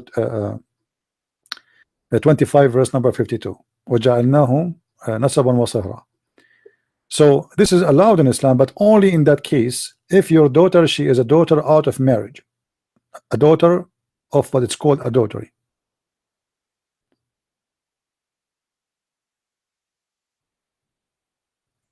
Yeah, thank you, defend. Well, you know, sometime if I search my name in YouTube, I get scared myself. I mean, it's scary, man. But still, we did nothing. Until now, we did nothing. We need to do a lot more. You see, we are not the one is on the stage, the biggest stage. The liars are on the stage. We have the small format. Like now, I have 150 something listening, right? This is nothing. With my respect to all of you, we need to do a lot more work. We need to spread the videos everywhere. I love to see some of you dividing my videos based on topic and posted them again. You know, sooner or later I will die. I'm not, you know, nobody stay and live forever, right? So we should take advantage of sharing the truth and knowledge so the truth can continue. Otherwise, we are not really accomplishing much. You know, this is why sometimes you see me posting in some aggressive text like Christians, if am I the only one who believe in the Lord? Where are you? You know, because sometimes I feel like many Christians, they are just a Christian by name. I am the one who make the videos. I am the one who spend my day fighting this cult. You know, I do everything I can do. What else I can do? I go and make seminars in person. I travel from country to country. I made books. I made videos. I opened chat rooms. I spent at least 15 years of my life every day almost opening a chat room. You believe it? God is my witness. What I can do more? And still until now, I don't have enough support from the Christians, sadly. Because every one of them, most of them, they say, well, he is doing it, I will watch. Oh, you are doing a great job. What about you? You know, I'm not waiting for somebody to tell me you are doing a great job. I want you to do a great job. It's not my fight alone. You can help in many ways. You can, you know, you can download my videos, you can share them, you can invite us to your church, you can share the truth, you can make articles. You know, don't watch the fight. You are part of it, because this cult is going to impact all of you. Economy, businesses, jobs. Don't you see what's happening around you in the world? Your country, as we speak, every one of your countries is spending billions of dollars because of Muslims, just for security. Many people do not know what the impact of this cult is in the world. Trillions of dollars are spent just because of the stupid cult of Islam. Not to mention how much economy is impacted. As an example, in 9/11, many airlines almost bankrupt. Many. It was the USA government who support them, and you know, and they borrow money. They borrow money from them. You know. Hello. Hey CB, how you doing? How are you, my friend? I'm doing fine. I'm doing fine. Watching over YouTube, I don't know how far behind it is. The last thing I heard you say before I muted YouTube, where you were pointing out that people don't know how much we're spending because of Islam. everybody's nation is spending Yeah. billions Yeah. because of Islam. Right. Did I miss anything? You know, I just was saying, like, as an example, 9/11, like many airlines, they are almost going bankrupt. You know, Okay. just one terrorist attack. Okay. Well, yeah. I'm actually going to. I actually think I can actually help you. Well, at least answer one of your questions, so to speak. All right. I don't know if it'll help you Go or ahead. not. You say you do everything. You know, you make the video, you do seminars, you put stuff out. You know, what else can you do? And this will sound funny, but how do I put it? Homework, I guess, is the best way to put it. Like me, for instance, I've done a couple self-studies over the last year, and it wasn't until I deliberately did a self-study with the intent to take a test at the end of the year that I realized the true value that, like, teachers in school have in the structure that they provide. They tell us, you know, all right, read this book, have it read by that day, you know, be able to answer this question, that question, that question, things like that. I've been listening to your videos now for about a year and a half, and you know, I take notes as much as I'm able to take. You know, I write down scriptures and verses and things like that. But it is a lot of stuff. It is a lot of stuff. And before I can, well, at least before I feel like I've mastered one topic, we're on to the next topic, you know, or the next video. And it's hard to put it all in order, especially for somebody who I mean, just doesn't know. I mean, not only do we not know the material, we're unaware of what we don't know, if you can understand what I'm saying. You know, Yeah. it would be, you know, if there was something where you say, well, hey, look, if you say you want to fight this cult, you know, now naturally some people, they don't really care that much to fight the cult or to know their own faith. They just don't care. But if you were to say, well, look, we're going to do over the next month or two or what have you, we're going to do, I don't know, the first 10 chapters of the Quran, or the first 20 chapters of the Quran, or Bukhari, whatever, you know, and stay on that, where the people who care enough to go, you know, to check into your videos every day or every week or what have you, would know what to read ahead of time. You know, it would actually, at least for me, at least, I don't know how many other people listening feel this way. Maybe they can call with their opinion, but it would kind of help me focus a bit as to shotgun, as opposed to shotgun. You know, now don't get me wrong, I've picked up a lot from listening to you. As a matter of fact, just yesterday I was looking at a video about something, and some guy comes in and says, well, isn't the Muslim God the same as the Christian God? You know, which clearly when I read that now, I know automatically, okay, this guy doesn't know the first thing about Islam, you know, and he doesn't know much about Christianity either. But still, for someone in your position, you spend so much time on the topic. You know, like I said, and I do commend you for it, because it is necessary for someone to spend this kind of time on this topic that has your level of skill. You know, not trying to blow smoke at you, but to be formally educated in the topic and to really have good working knowledge of all that stuff. To point this out and walk us through this stuff, because, you know, few other people can do it, you know, are willing to do it. They can. If there was something structured to say, look, these chapters, we're going to do these chapters in January or those chapters in February or what have you, so we can read it ahead of time. It would at least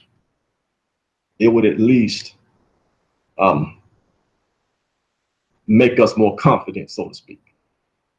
Because a lot of times we hear stuff and we're not confident, we're just not confident enough to give the answer, even though we may know the information. You have to be confident in what you know. And anyway, like if somebody is interested to know, see, I have my books as an example, is an easy reference, handy reference, right? At the same time, I don't think there is one even topic about Islam I did not cover it yet. But the issue is, most of people are they just want to listen and maybe laugh, and they are not too much interested of learning. They want to watch, like, okay, this guy is a Christian prince and this guy is Abdul. The Abdul is being stupid. Christian prince is spanking him. But the one who they are looking really for knowledge is limited. Like how many people of those who watch, they take with them from what they heard something to debate with Muslims? I don't think many. I think few. So the issue is, not many people are serious about what we are facing. They think this is a joke, this is a comedy, this is a standalone comedy show. We are talking about death and life and the future of the world and the future of nations. We are not talking about those Muslims. They don't know what they are doing to the world. They are destroying themselves, destroying others with them. Like now, as we speak, an explosion in Pittsburgh in Russia. So every day there's an attack somewhere. They cannot live in peace, and they will not let you. So, like, I'm sure that those who they are walking in the street in Pittsburgh, none of them ever debated about Islam, and none of them even care. And now they are dead or injured. Right. So they think that this will not reach into them. They think that this is something they hear about in the news.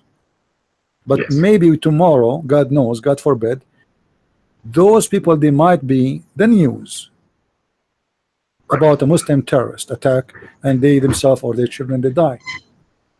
So the world is in denial. They don't want to know, and they don't care, and they think this is just a news. It's happened somewhere. It's 1,000 miles away. Yeah, but it's at their front door. Yeah, but they are next door to you. They are all over. Right. Oh, I understand what you're saying. People, like I said, to them, it's just something that they see on the news. It's 1,000 miles away until it's at the front door. Like you say, you've been doing this for however many years, and then when 9/11 hit, suddenly your rooms got 10, 12, 20 times the followers. Right. Because it's in their face. What I'm saying, and I don't, when that happens, people are going to look for knowledge. Now, granted, what we hope to do is to prevent this from happening, because Islam and the nature of Islam, it's so violent when it's present that everybody's better off if you just prevent the spread, if you just prevent people from picking up these ideals or even allowing these ideals to go unchecked, because they bring violence. But God forbid, when that happens, people are going to look for answers, and they need someone to tell them the truth. It's, as you say, you can't trust Muslims to tell you this stuff about Islam, even if they know it. They speak to defend it. That's their first intent, is not to simply tell the truth, read the material, and let the facts take us to the natural end. They speak to defend it, to cover up the bad stuff, and only show the good. Yeah. So people need an honest reference, and at that time, there will need to be somebody around that can say, look, you need to read, this concept one. You need to understand that. And you can do that by looking at this chapter, this hadith, and illustrate the point and walk people through that. And that, I mean, that, my friend, takes a long time. I can just tell, I can tell by listening to you and the other people on the subject, like Sam does stuff, and that is not something that a person picks up in a year. It takes a lot. It's okay, because like nobody learned in one day. I did not learn what I have in a day, or so. Oh, I know. Not in a year either. What we need, what you have now, you as yourself, is better maybe 100 times than what you have a year ago. Oh yeah. Right. So now, if you talk to a Muslim, you have enough, let us say, weapon to show him how stupid his religion is. And this is the important, no, there's no way you are going, no way I can transfer to you what I have just like that. Just take it and you became like, because number one, you don't speak the language, etc. There's many reasons. However, we are trying our best to give enough tools to the, if you notice, I always focus in certain things which is anyone can use it. Otherwise, there's many things I never even spoke about, but those need skills in the language. You need, like it's a higher academic standard. So I focus in normal things, which is proven to us how stupid this cult is. But still, I feel always that we are short of support. How many Christians they are asking Christian friends to come and teach in their churches? I'm trying to make like a group, teaching group for churches. For ministers, as an example, who knows? I mean, how you can be a minister and then you're you have a church and somebody asks you about Islam, but you do not know what to say. So there's many things we need to do, and I cannot do it by myself if people don't help. Like last week I was invited to this group of churches. They are meeting together, and if not this brother Adrian, he is the one who invited me, I will not be able to go there. Somebody had to do it. And most of people, they don't really care. They just watch. They don't contact their churches. They don't try even to see if we can make it happen. This is why we need to do something. Look, how come I am invited to teach in Asia, but I am not invited to teach in USA where I live? Doesn't make sense. Why? Because people in USA until now, few of them care really to help, and they are just watching the news. Right, it's 1,000 miles away. Yeah, to them. Yeah, I'm invited there, but I'm not invited here. Does that make sense? But because few people really care until now. After all what happened, imagine. Still, they think we are safe. They think this has nothing to do with them. They think it's like, okay, it's fun. They think Islam is stupid, but Islam is not really as you think. It's a stupid religion, yes, if you know it. But your children, they might convert to Islam because you did not do what you need to do. Muslims are professional liars.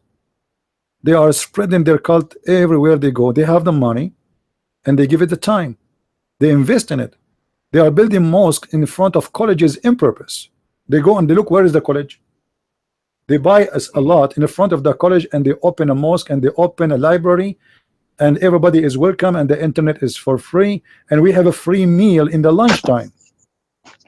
So all the students who are in that university, why he want to pay for a meal? He go to the Muslim mosque where is the free meal. It doesn't matter if you are a Muslim or not, but the purpose is not really to give money for free. The purpose is to convert your children to Islam. So your son, he will go to school, and you think he is going to school to learn and earn a degree. He come back tomorrow to you as a terrorist. And all of this because the Christians, they don't want to do anything. How many people until now I saw their families they have a problem with their kids because they converted to Islam, and they asked me to help, and it take me a couple of weeks with each of them to convince them that this is a cult, and etc. And then most of the time we are successful to help them. But why when I reach that point? Because families, they don't really care. They don't even talk about it with their kids. They are willing to talk about AIDS, but nobody want to talk about Islam. But Islam is more dangerous than AIDS, because AIDS will kill you if you have it, but you can stop it even with medicine. But Islam, right away, a kid, he would convert to Islam, he would start, he want to shoot everybody around him, including his parents. You know? Yeah. So, Yeah, and so this is a very dangerous cult, and you know we need more work to fight it, and more investment. You know, Yeah. but I understand that. very few. I mean, if you ask yourself now, how many people are fighting Islam? The names you know, what, 5, 6, 7? If we ask the same question about how many names they are fighting Christianity from the Muslims, endless. Well, yeah, but that's kind of baked into the structure of their religion. You know, Yeah, but it doesn't matter. It doesn't matter. You know, we don't have a balance. We have a few names. They are standing against this cult, and we have endless names from the Muslim side. Oh, every Muslim actually is trained to attack Christianity. Every Muslim, because it's what they do in the Islamic school. Islamic school is based on attacking Christianity. A Christian, he go to church, he pray to everybody, he love everybody, and he go home. Then the Muslim, he's try to trap him, and the Christian person, he do not know what to say to him.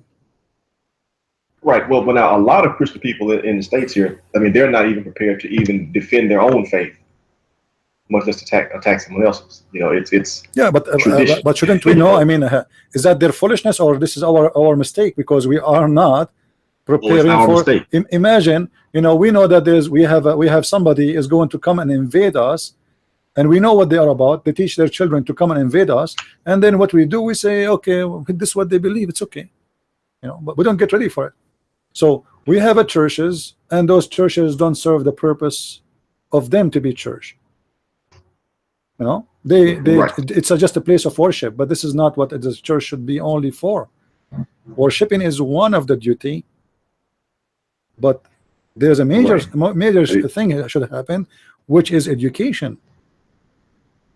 Right. Educate. They don't arm the people to spread their ideas, you know, or to even defend their own ideas. Yeah. So they go to church for years, you know, and again, I can attest to this, man. I've been in church my whole life, believer, you know, and it wasn't until, you know, I started to look into Islam to figure out, you know, why these guys blowing up so many people, you know, but yet they claim to be about peace, you know, that I actually looked at Christianity even from an apologetics point of view, you know, to defend the idea, to defend the idea of why I believe it, and why, to point out why it is the truth.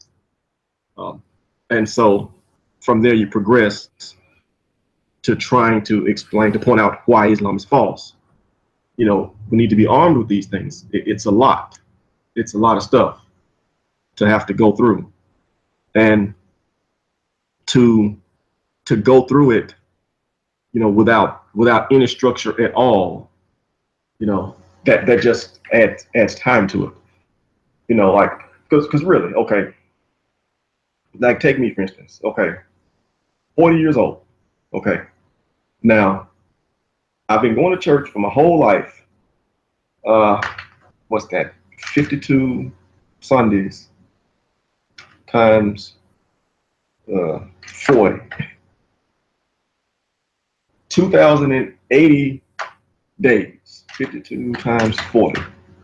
2,080 days. You know, if there was some structure in the lessons, you know, if they actually approached it with the idea to say, you need to, you know, you need to understand concepts 1 through 100 and be able to explain them to another person, you know, why it is that your faith is true, why Jesus is God, and, you know, why you should understand these things, and explain it to another person in verbally and in writing, we would be much better off.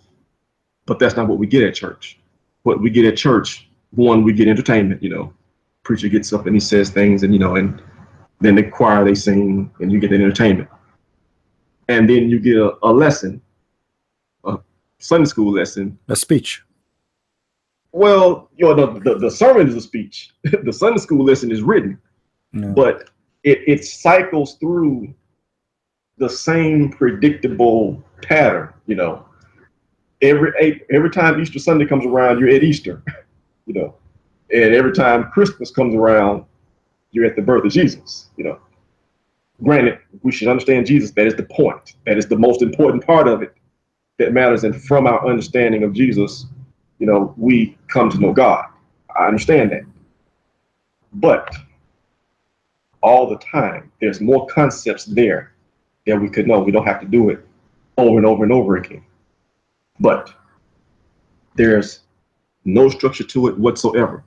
Spend enough time at church to have finished a seminary degree, you know, Yeah. if it was structured that way. But it's not, you know, we Yeah. just. You know, anyway, like for me, I'm trying to establish kind of a school to train Christians in all level, in all standard, for the old and the young, so we can create a generation of trainers who can teach other Christians about this cult. And whoever would like to help will be all listening.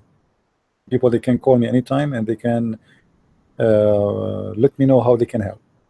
It's very simple idea, but it's going to be very effective.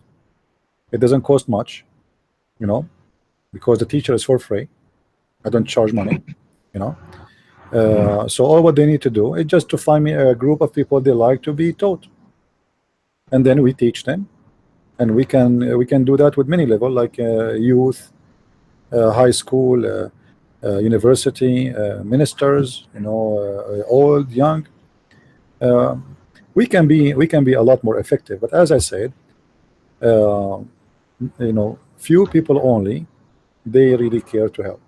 Now I see somebody trying to call. Let us see if Thank this you, person CP. want to call. Thank you, my friend, for calling. You have a good. No Yeah, problem. thank you, thank Bye-bye. you. God bless. What is the person trying to call? Who is the person trying to call?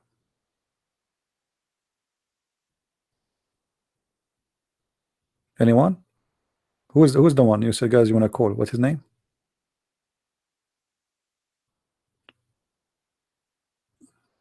We asked him to hang up so you can call. All right. Hello. Hi. Hello, my friend. How are you? Hello. Yes, I hear you. Hi. How's it going? I'm fine. What do you want to say to us? I'm not Muslim, but I'm pretty sure Allah comes from Al-Ilah, which Al-Ilah. means Okay. the God. What make you sure? Well, I remember reading it online. Okay. It Do means you the do you God. do you speak Arabic? No, Do you speak Aramaic? no. Do you speak Hebrew? No, Do you speak Chinese? no. I speak Spanish. Okay. So the only word in Spanish I know is basura. I don't think this is fit with the topic. Listen, you or he make an article. Shouldn't you ask yourself where he got this is from? What aloha have to do? You know, in Spanish they say aloha too, right? Allah. Aloha, right? They say aloha in Spanish. No, Allah. Aloha is Hawaiian. Hawaiian. Okay, sorry. Well, you know, whoever told you that the word Allah is coming from ilah is mistaken, and he is an ignorant person, because ilah is totally different word, have nothing to do. You see, the word ilah, do you know what the first two letter in the word ilah? I-L. El. Do you know what El. Yeah, do you know what el mean? It means God, doesn't it? Correct. So what is the name then? If the word el is God, what is rest? Yeah. What is the rest? What is left? La. Ilah. Okay, what does that mean? It means the God, doesn't it? It Okay, means it's yeah, like okay, neutral form of, but it's the neutral form of okay, God. okay, we will let it go. Now, is Allah have the same structures as the words, the same as ilah? Is it the same? Does it sound the same to you? Excuse me? Does it sound the same? I mean, what the words have to share together? Ilah? Yeah, you ilah and Allah, what they share together. What they share? How this is can be from this? It's Al-Ilah, and it's shortened to Allah. No, you see, here we go. Okay, let me open Microsoft Word for you. Uh,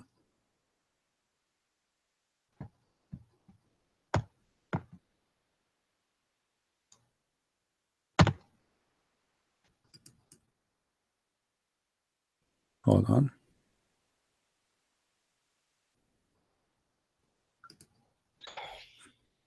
We will open Microsoft so people they can see. By the way, I love your videos. I love your videos. You're welcome, my friend.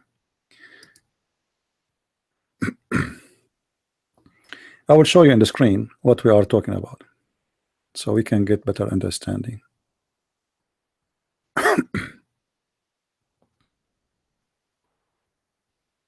All right.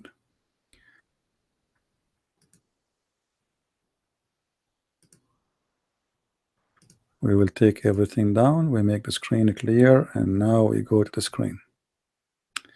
All right. So this is the word. If you look with me in the screen, this is the Okay. word. I will type the word in English first. Al-lah. Al in the old languages, Akkadian and Aramaic, and the ancient Hebrew, is equal to il. Okay. All right. Lah is the name of the God. It's not a letter. If you ask any Muslim, is Allah a name or a word? They will say it's a name. So we have to take it as they believe, right? So it is a name. Okay. The name contains two words, Al and Lah, which mean God, Lah. The word you are talking about, it is a word mean God. That's it. It is not a name. It can be used with anything. Any deity, you can call him Ilah. All right. So that one is nothing but il, or let us say in Arabic we say al I lah.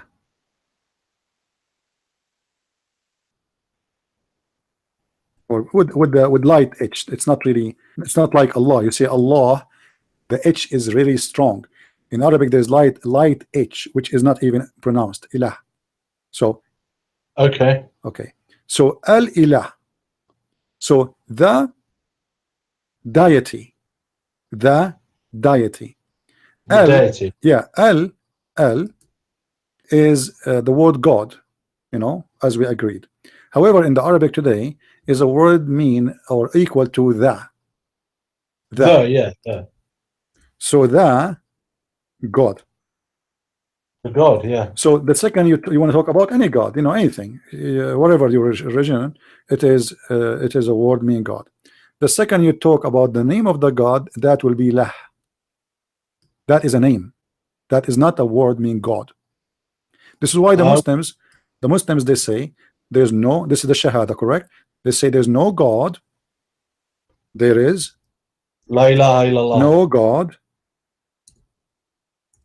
but lah. Okay. Now they say Allah, and many of them they think it's part of the name, but the fact it's not. So if Allah is a word mean God, they should say then, but God.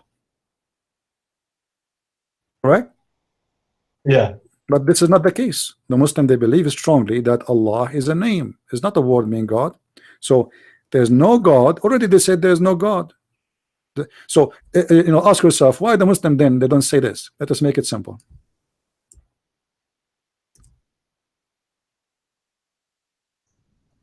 I didn't say there is no Allah but Allah.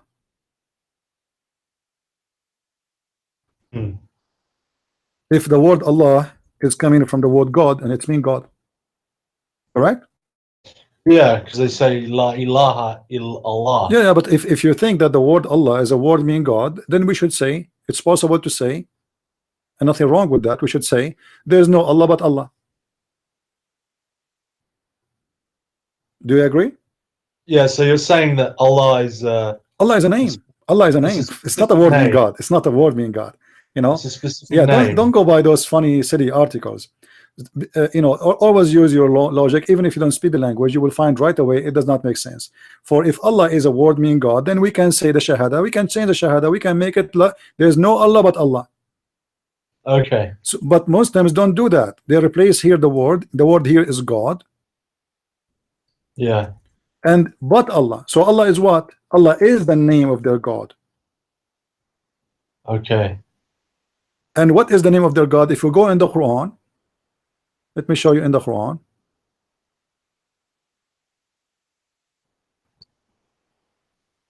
This is Bismillahir Rahmanir Rahim, chapter 1 and verse number 1 and 2.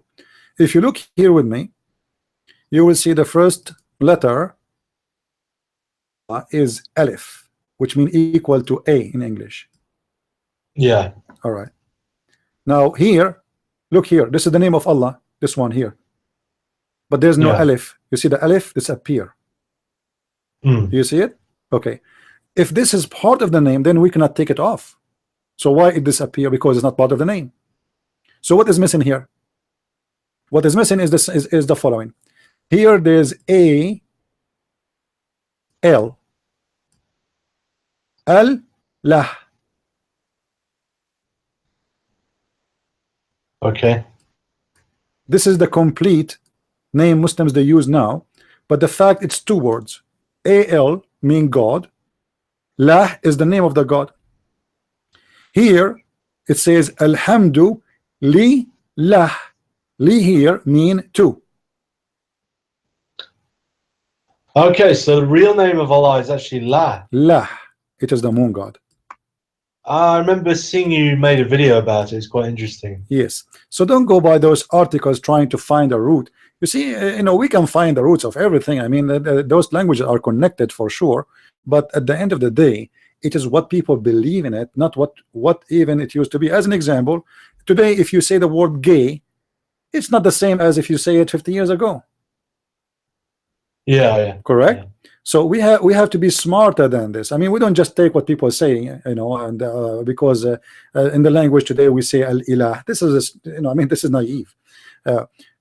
So don't take what people they say in an article blindly. Yeah. The name is so clear. It is Lah. It's not even Allah. And this is why we can take letters from it. If your name is George, we cannot take the letter G from George. That's it. This is your name. But we can take this letter off. For this is not the whole. It is there's an additional letters attached to the name. Like, you know.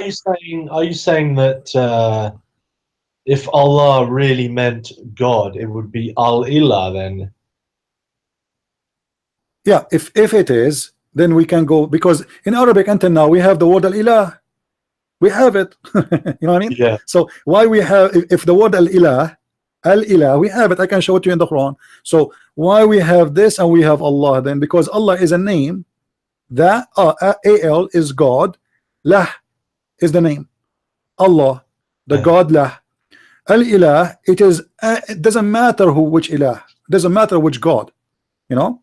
Yeah. And this is coming from the old Akkadian and Aramaic language, which is El Lah.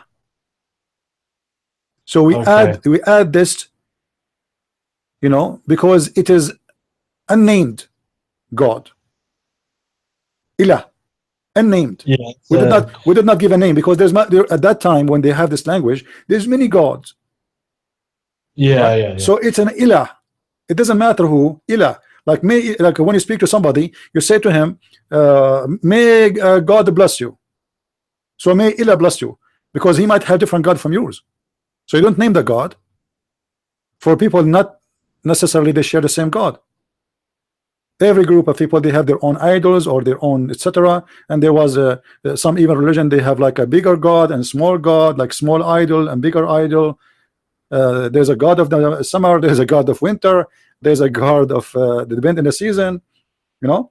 So there's many gods. So in order to avoid naming the God, when you speak to somebody, you come with the Ilah.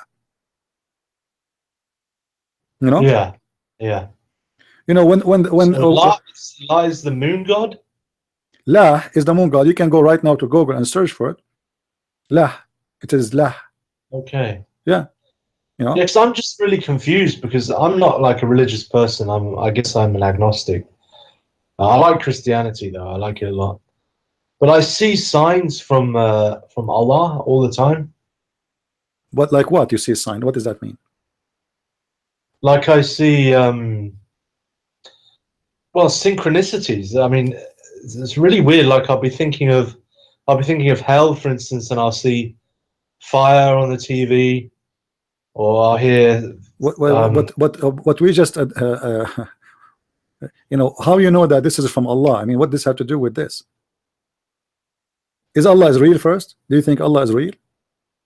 I don't know, maybe. Okay, so if I see a fire in the TV and I'm thinking about hell, do you think Allah he changed the TV program just for you or for everybody? No, I think it's qadr. I think he's predetermined it. But how come it's not predetermined to me? It's only happening to you? Because I watch the same program, I don't think about. I mean, I see signs all the time. It's unreal. Like what? Like say, what? Like what? You didn't give me any example. I mean, you told me I'm watching a TV. I'm thinking about hellfire. I see fire.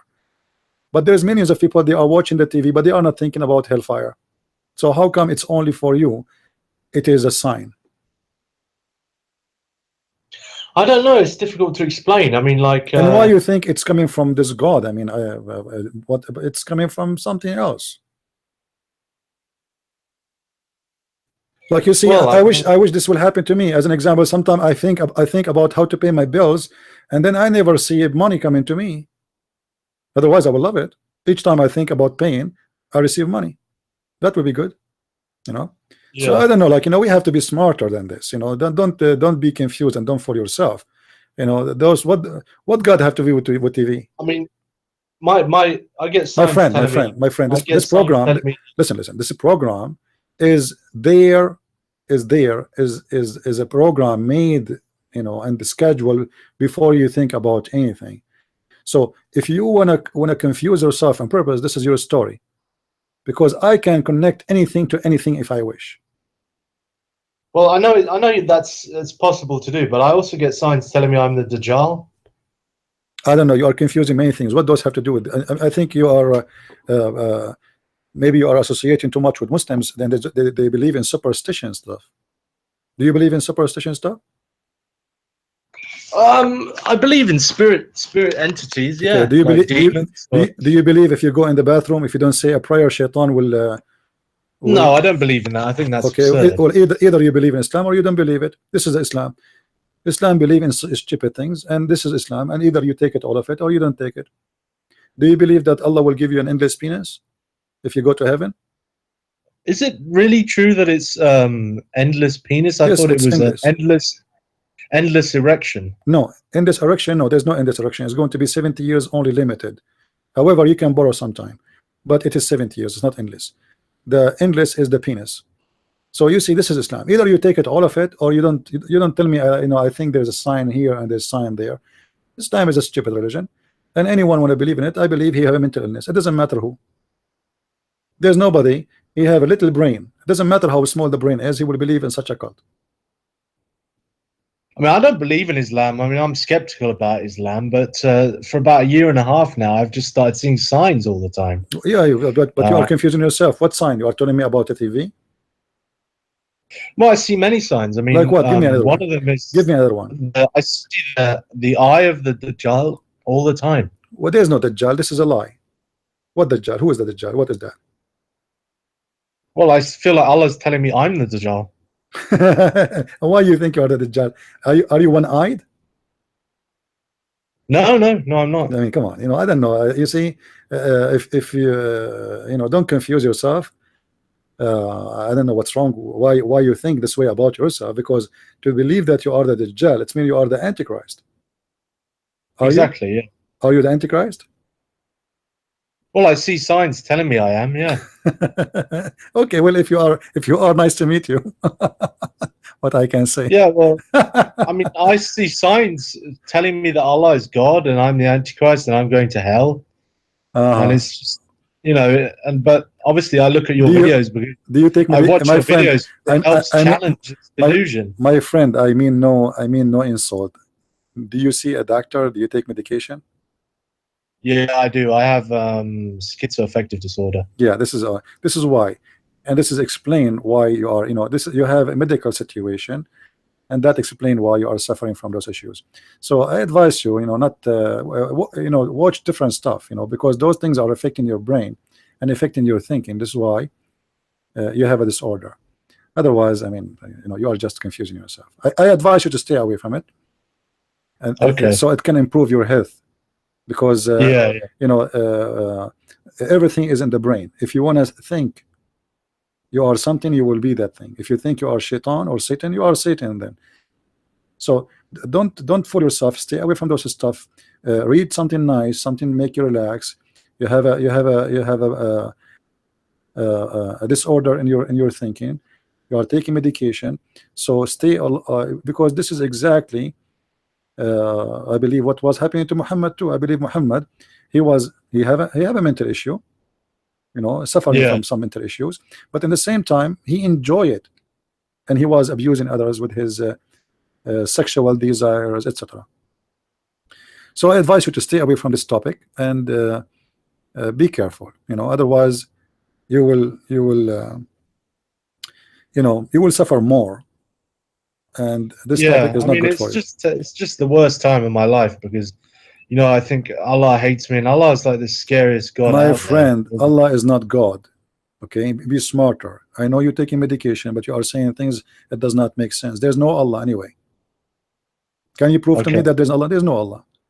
Well, I mean, what about the miracles of the Quran? There's no miracle in the Quran. Show me one. Which one? The universe is expanding. This is a verse from the Bible, and the Quran doesn't say so.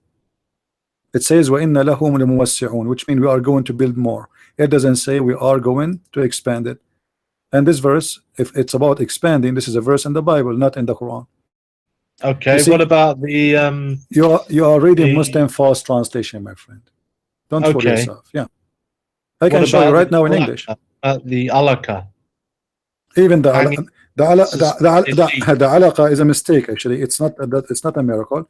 It's a stupid statement, because the Quran claim that Allah created you from a congealed blood, and that congealed blood is the alaqa. Alaqa is a dead blood. Do you believe that you are coming from dead blood? Does it literally mean dead blood? Yes. What they told you? What they told you? Well, I thought it was called a hanging suspended leech, and then they looked at images from within a woman. Alaqa is the dead blood. Alaqa is the dead blood. All right. You see, it doesn't mean this is the verse. Let me show you. Leech? Are you looking at the screen? Are you looking at the screen? Yeah. Okay. This is chapter 23, verse number 14. This is the verse the Muslims just speak about. Okay. This is Yusuf I translation, Muslim translation, not my translation. All right. Do you see it? I see the screen. Al-Mu'minun. Okay, do you see it? Then we made the sperm into a clot of a congealed blood. Is that correct? Yeah. Okay, what congealed blood mean? You speak English better than me. It's like a scab, isn't it? Right. So this is what alaqa is. So they lie to you when they say the alaqa is a leech. It's not. Okay. Yeah. If everything the Muslims, I have a book, you can get it from Amazon. 2 books. Both of them, they speak about the false miracles of the Quran. It's a lie. All what the Muslims do, they take advantage of you because you don't speak Arabic, and then, you know, they change the meaning to make it fit with their lies. So you should be smarter than this. This is now, who in the world will believe in such a stupid thing? This is a scientific error, because according to Islam, you are coming from a sperm, and the sperm transform into congealed dead blood. Is that correct? This is absolutely false. This is an error, stupid error. You know. And then from the clot, you know, we make. So it doesn't mean he will make you a mudra, not fetus. You see, it says fetus. It doesn't say that. It says a lump. It's, you know, from the clot, Allah will make you a piece of meat. That's false too. So you see, what is a stupid mistake? The Muslim, they make it as if it's science, taking advantage of your ignorance in the language and claiming that this is a science. All right. Yeah, a lot of people are saying I'm a Muslim, but I'm certainly not a Muslim. No, no, That's no. I true. know. I'm not saying you're a Muslim. I understand. You told me already that you have an order, this misorder. I don't know what you call it. Your illness. I understand. Schizoaffective Yeah, and disorder. when I asked you about, do you have any kind of illness, and you said yes, I respect that of you because you're being honest, and you told us yes, I have a disorder, and it's not your fault, my friend. I'm trying here to help you. You know, so Yeah, I understand. I thank you for that. Thank you very much. So don't make the Muslims fool you with their lies. There's no. This is alone is enough to prove that Islam is a false religion. What kind of God he do not know how the baby is created? What kind of God he says the sperm became a dead blood? Isn't it? This is enough for you. You know, if this is God, he will not say this. Yeah. You know, and the rest is not important because one mistake is enough to prove that Allah is false God. Yeah, I see your point. Yeah. Anyway, my friend, thank you for calling. You can call us in the future if you want. But next time, thank you very much for your videos. They're really helpful. You're welcome. Next time, if you call me, please don't turn on your camera on. We do not. Oh, is my camera on? Yeah, your camera is on. Oh, sorry. Yeah, it's all right. Because I don't care about how people look like. We take the calls, and it doesn't matter who's talking. All right. Okay. Thank you. Because your camera can appear in the screen too, and maybe you don't like people to see you too. So thank you for calling, and you are welcome to listen. And as I said, take my advice. Number one, remember, there's no Allah. Okay. I laugh at Allah every day, and He never saw me a sign. Okay. All right? I make Him a joke. I made books about Him. He is, this God is fake, does not exist, and His prophet is a child molester, and His book is funny, full of fictions, and stupid. So don't convince. If you convince with yourself something, then you will become that thing. Everything is in the brain. If you convince, like you see somebody is a homosexual, if you convince himself that he's a girl, he will act like a girl because he convinced himself he's a girl. All right? It's in the brain. If you convince yourself that you are old, you will walk like an old. If you convince yourself you are sick, you will act as sick. You will feel tired. So everything is in the brain.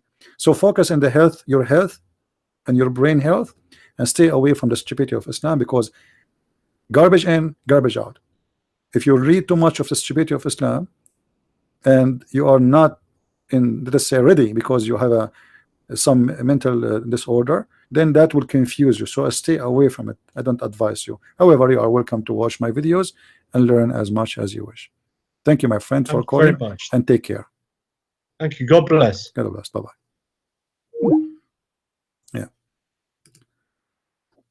Yeah, actually, the Muslims, they take advantage of people who they have, like, kind of illness or etc., because those will be as easy fish. They try to fool them, etc. They target them. They don't care. Anyway, I'm here. Welcome. I welcome everybody to call. If you have any kind of confusion, I will be happy to help you. But anything the Muslims, if you know anybody is convinced that Islam have miracles, please bring him to me. Let him call me. I will show him right in front of his eyes how Muslims they lie. And ask yourself a very simple question: why somebody is a follower of a religion, he changed the meaning of the Quran? Isn't it obvious that they are ashamed of it? You know what I mean? Because of their shame, they lie. I mean, why they change the word in the front of us? Why they make it a leech when there's no leech?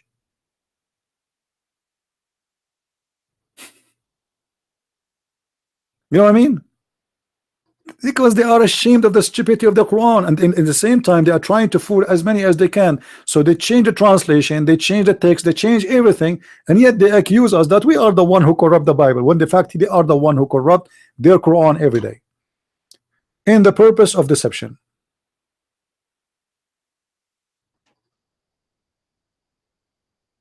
This verse alone is enough to prove to me that this is not written by God. There's no stupid God, whatever this God is, will say such a thing.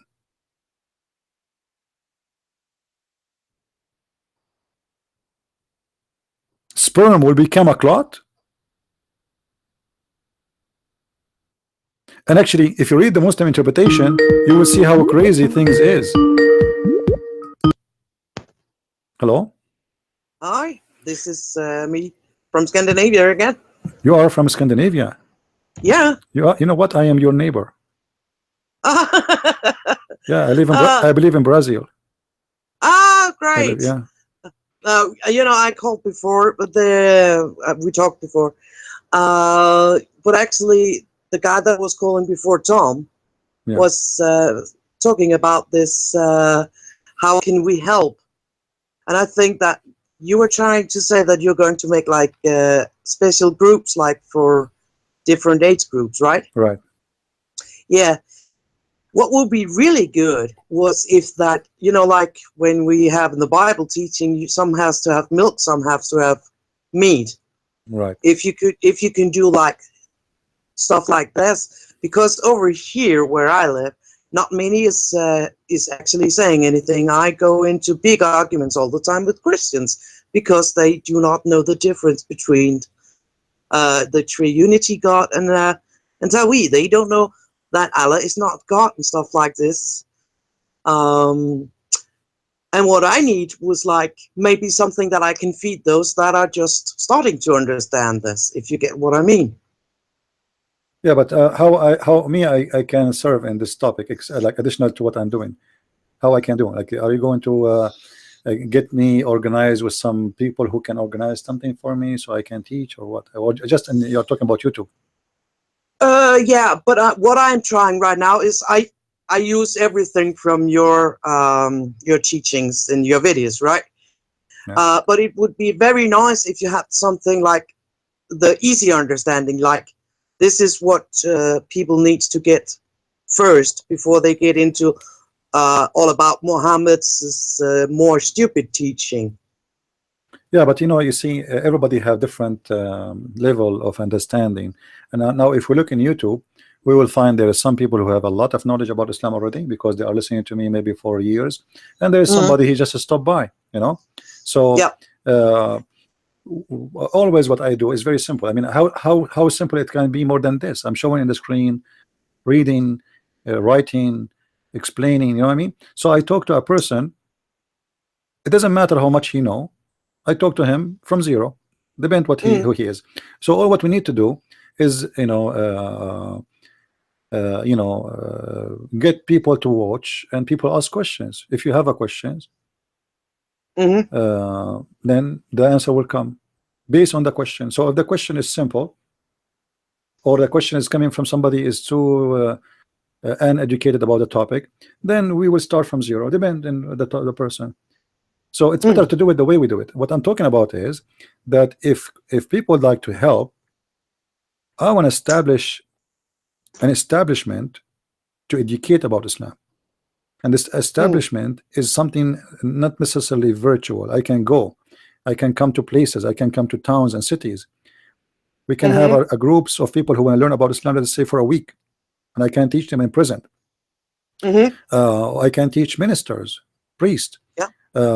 This is what I'm talking about. People who they are really interested, not only just a person who want to stop by in the internet for 5 minutes and listen and learn some stuff and leave. So I'm looking for people who can be considering this as a mission, so they can carry the mission with me, you know, in the future. Yes, I get that, but over here we don't have much in our language, and many of the priests in our state church, they do not follow all of this, and it's very difficult to like talk to them. That's why I'm trying to pick out, you know, like stuff from your videos and translate it into to our language to try and get them interested. You know, like give them bits and pieces, feeding them milk to get them wanting more. Yeah, you know, it's okay. Every person he has different situation, but I'm talking in general. You know, whoever can help us in such a thing, you know, we can do better. We can do a lot better. You know, those who they want to minister to Christians, they want to teach Christians. We can teach them, and this way we can reach to a lot of people. You know, because they will be the leaders in the future teaching churches. Well, so this is how people they can help. Get me people who they are like that is interested to learn. Very simple. Okay, that's what I'm trying to do, because we have a lot of interfaith going on, and people, you know, we have a lot of refugees.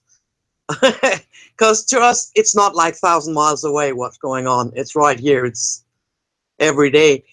And the churches over here are being fooled by a lot of them because they don't even know that Muslims are allowed to lie. Stuff like this. So basically what you're saying, if I can get a group that will be interested. Yeah, and remember, what I do is for free. I don't take money. I don't charge people. You know, they can help me for sure with the buy me the ticket to come, etc. You know, but I don't get paid. You know. You think it would be possible perhaps to do it so that you could Skype? We can. We are doing it already. I mean, this is always available. No. Yeah, you know, like having it in a church and then yeah, always Skype debate. anything is possible. If if they want it this way, we can do it this way, no problem. Yeah. It would be cheaper that way. Absolutely, no problem. You see, I'm saying because I'm saying about going and being there, so we can have like a week of training every day. Yes. You know, like people who want to designate a certain amount of their time. It's like a school. You know, like you go and you make a training to get a certificate. So let's say we are going to certify them in certain level to know about this cult and how they can answer the questions of Muslims. So we will teach them not only about the Quran, we will teach them how to refute Muslims, how to answer their stupidity, and to stop the ignorance of the Christians when they speak to Muslims about their belief and the other belief. So how a Muslim can answer a Muslim, like how a Christian can answer a Muslim. This is the topic will be how you can refute him.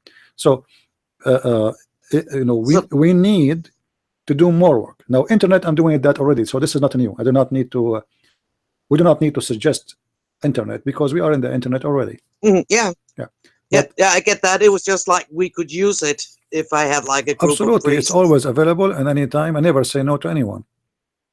Okay, so basically what I need to do is like make a letter to some of the churches and say, can we get a group going here? Yeah. So that you know what's going on with these people coming in, how to know if they're truly, and what to do with them. Yeah, and they want it to be in present. I will come. They want it to be in Skype, no problem. You know. Okay. We can do it in YouTube, so I can show the screen as usual. You know, no problem. Awesome. That was because when I listened to the American guy, like 1,000 miles away, yeah, but I live in it every day. Yeah, you know, in person, I believe it's better because people they can remember more because they see the person. Like now, just a few days ago, when I was in this church, now they know me. They know the voice. They know the face. They see the impression of the person when he talk about things. They remember more stuff because you know it's like it's became more personal. You know. So I prefer actually to be in present between the people I want to teach. However, the internet is a great tool and we use it. You know. Okay. It is the easier, the cheaper, and a very convenience. Like now we have actually the size of a church listening, but everybody sitting in his chair or in his bedroom, or maybe somebody is eating his sandwich. So it's more convenience, you know. Yeah. But still, there's a better way. That is the normal format where a teacher is teaching the student in present. Yeah. You know. I totally get that, but it was just like asking.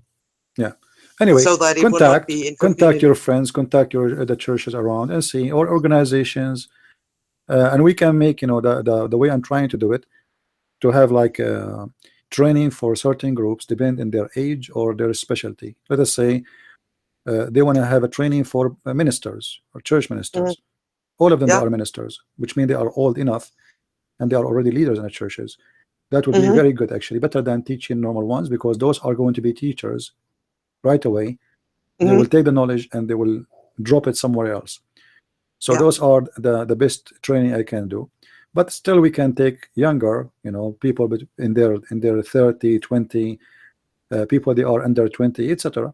You know. Awesome. Yeah. I will try and see what I can figure out, and then I maybe connect with you on when you're not online and see if I can have a go for it for a letter. No problem, my friend. Thank you for calling. Okay, bye-bye. Bye-bye. Take care. Do we have any Abdul? He want to help us in our mission? Who is Abdul want to invite me to Mecca?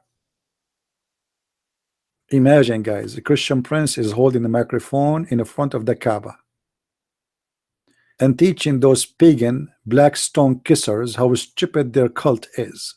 Mwah, prophet, mwah, black stone. You, hey prophet, I am Christian prince. I just kissed the black stone. Do you think my sin is gone? It's gone. Are you sure? I'm the one who insult Allah and etc. It's gone. Just because I kissed the black stone, it's gone. Unbelievable. I mean, this black stone is amazing, eh? You know, imagine yourself, you cheat with your wife. What do you need to do? Don't ask her for forgiveness. Don't be a fool. Go and kiss the black stone. Your sin is gone. It's erased. Even your wife will not even think about it. You go to the black stone, you put your head inside the black stone vagina. Mwah. You know, it's stinky, yes, because God, Allah knows how many Muslims stink. Muslim who did not take a shower for 10 years, put his head there and lick it before you. This is why the police around the stones, they keep spraying spray, you know, perfume. Just kiss the black stone and Allah will forgive your sin, and your wife, she will not complain about you being a cheater, if you are, which is not good. Any Abdul? If any one of you, he knows how many Abdul I said today, I will give you a reward. How many times? See, nobody knows. Allah knows best. Anyway, Lord have mercy. Thank you guys for being here. It is time for me to go. I hope we have a good time together, and thanks for all those who did call. And I encourage you, actually, always when we have live on air, to call me, because that will make it better, and people, they will hear the opinion, your opinion, and they will hear like a more clear words from your side, what you're trying to say. Same time, my answers will be more clear too, because now I know better what you meant to say. For always, text is plain, and sometimes text can be misunderstood. So it's better if you speak with your own voice and let the world hear you. Thank you for being here, and really, I really appreciate you. I hope that we have a few days now for a New Year Eve. Before we finish, I want to remind people that a New Year is not really about being a drunk person. It's not about being stupid and doing stupid things. Don't start your year by being an idiot. Don't go and get drunk and do stupid things, and maybe you kill even somebody by driving your car and hitting somebody, or getting shot by somebody, or starting a fight with somebody. This is not what this occasion is for. This is the year of the Lord. We are completing another year of the Lord. So don't make your occasion a stupid occasion, as many people they do, where they make it a night of shame and stupidity and gambling and drinking. I'm not saying don't drink. You can drink if you want. You see, the drinking is not the problem, is how much we drink. I have a bottle of wine. It take me even a year to finish it. So it's not what you eat, it's not what you drink. It's about you abusing yourself by what you eat and what you drink. So be careful, be smart, and don't end your New Year Eve in jail, or doing some madness stuff, or destroying your family, or going and getting drunk, and then you find yourself in the bed of different women, and then you will be sorry for the rest of your life. So my friend, New Year should be a good day for the one who they are smart, and it can be a very painful day for the idiot and the stupid. So you choose which one you want to be: the smart, the intelligent, the happy, the one who woke up in the second day enjoying his day, or the one who wake up sorry for what happened last night. Thank you for being here. May the Lord keep you in good health and in good wealth for the coming year. See you soon. Christ is Lord, Islam is false.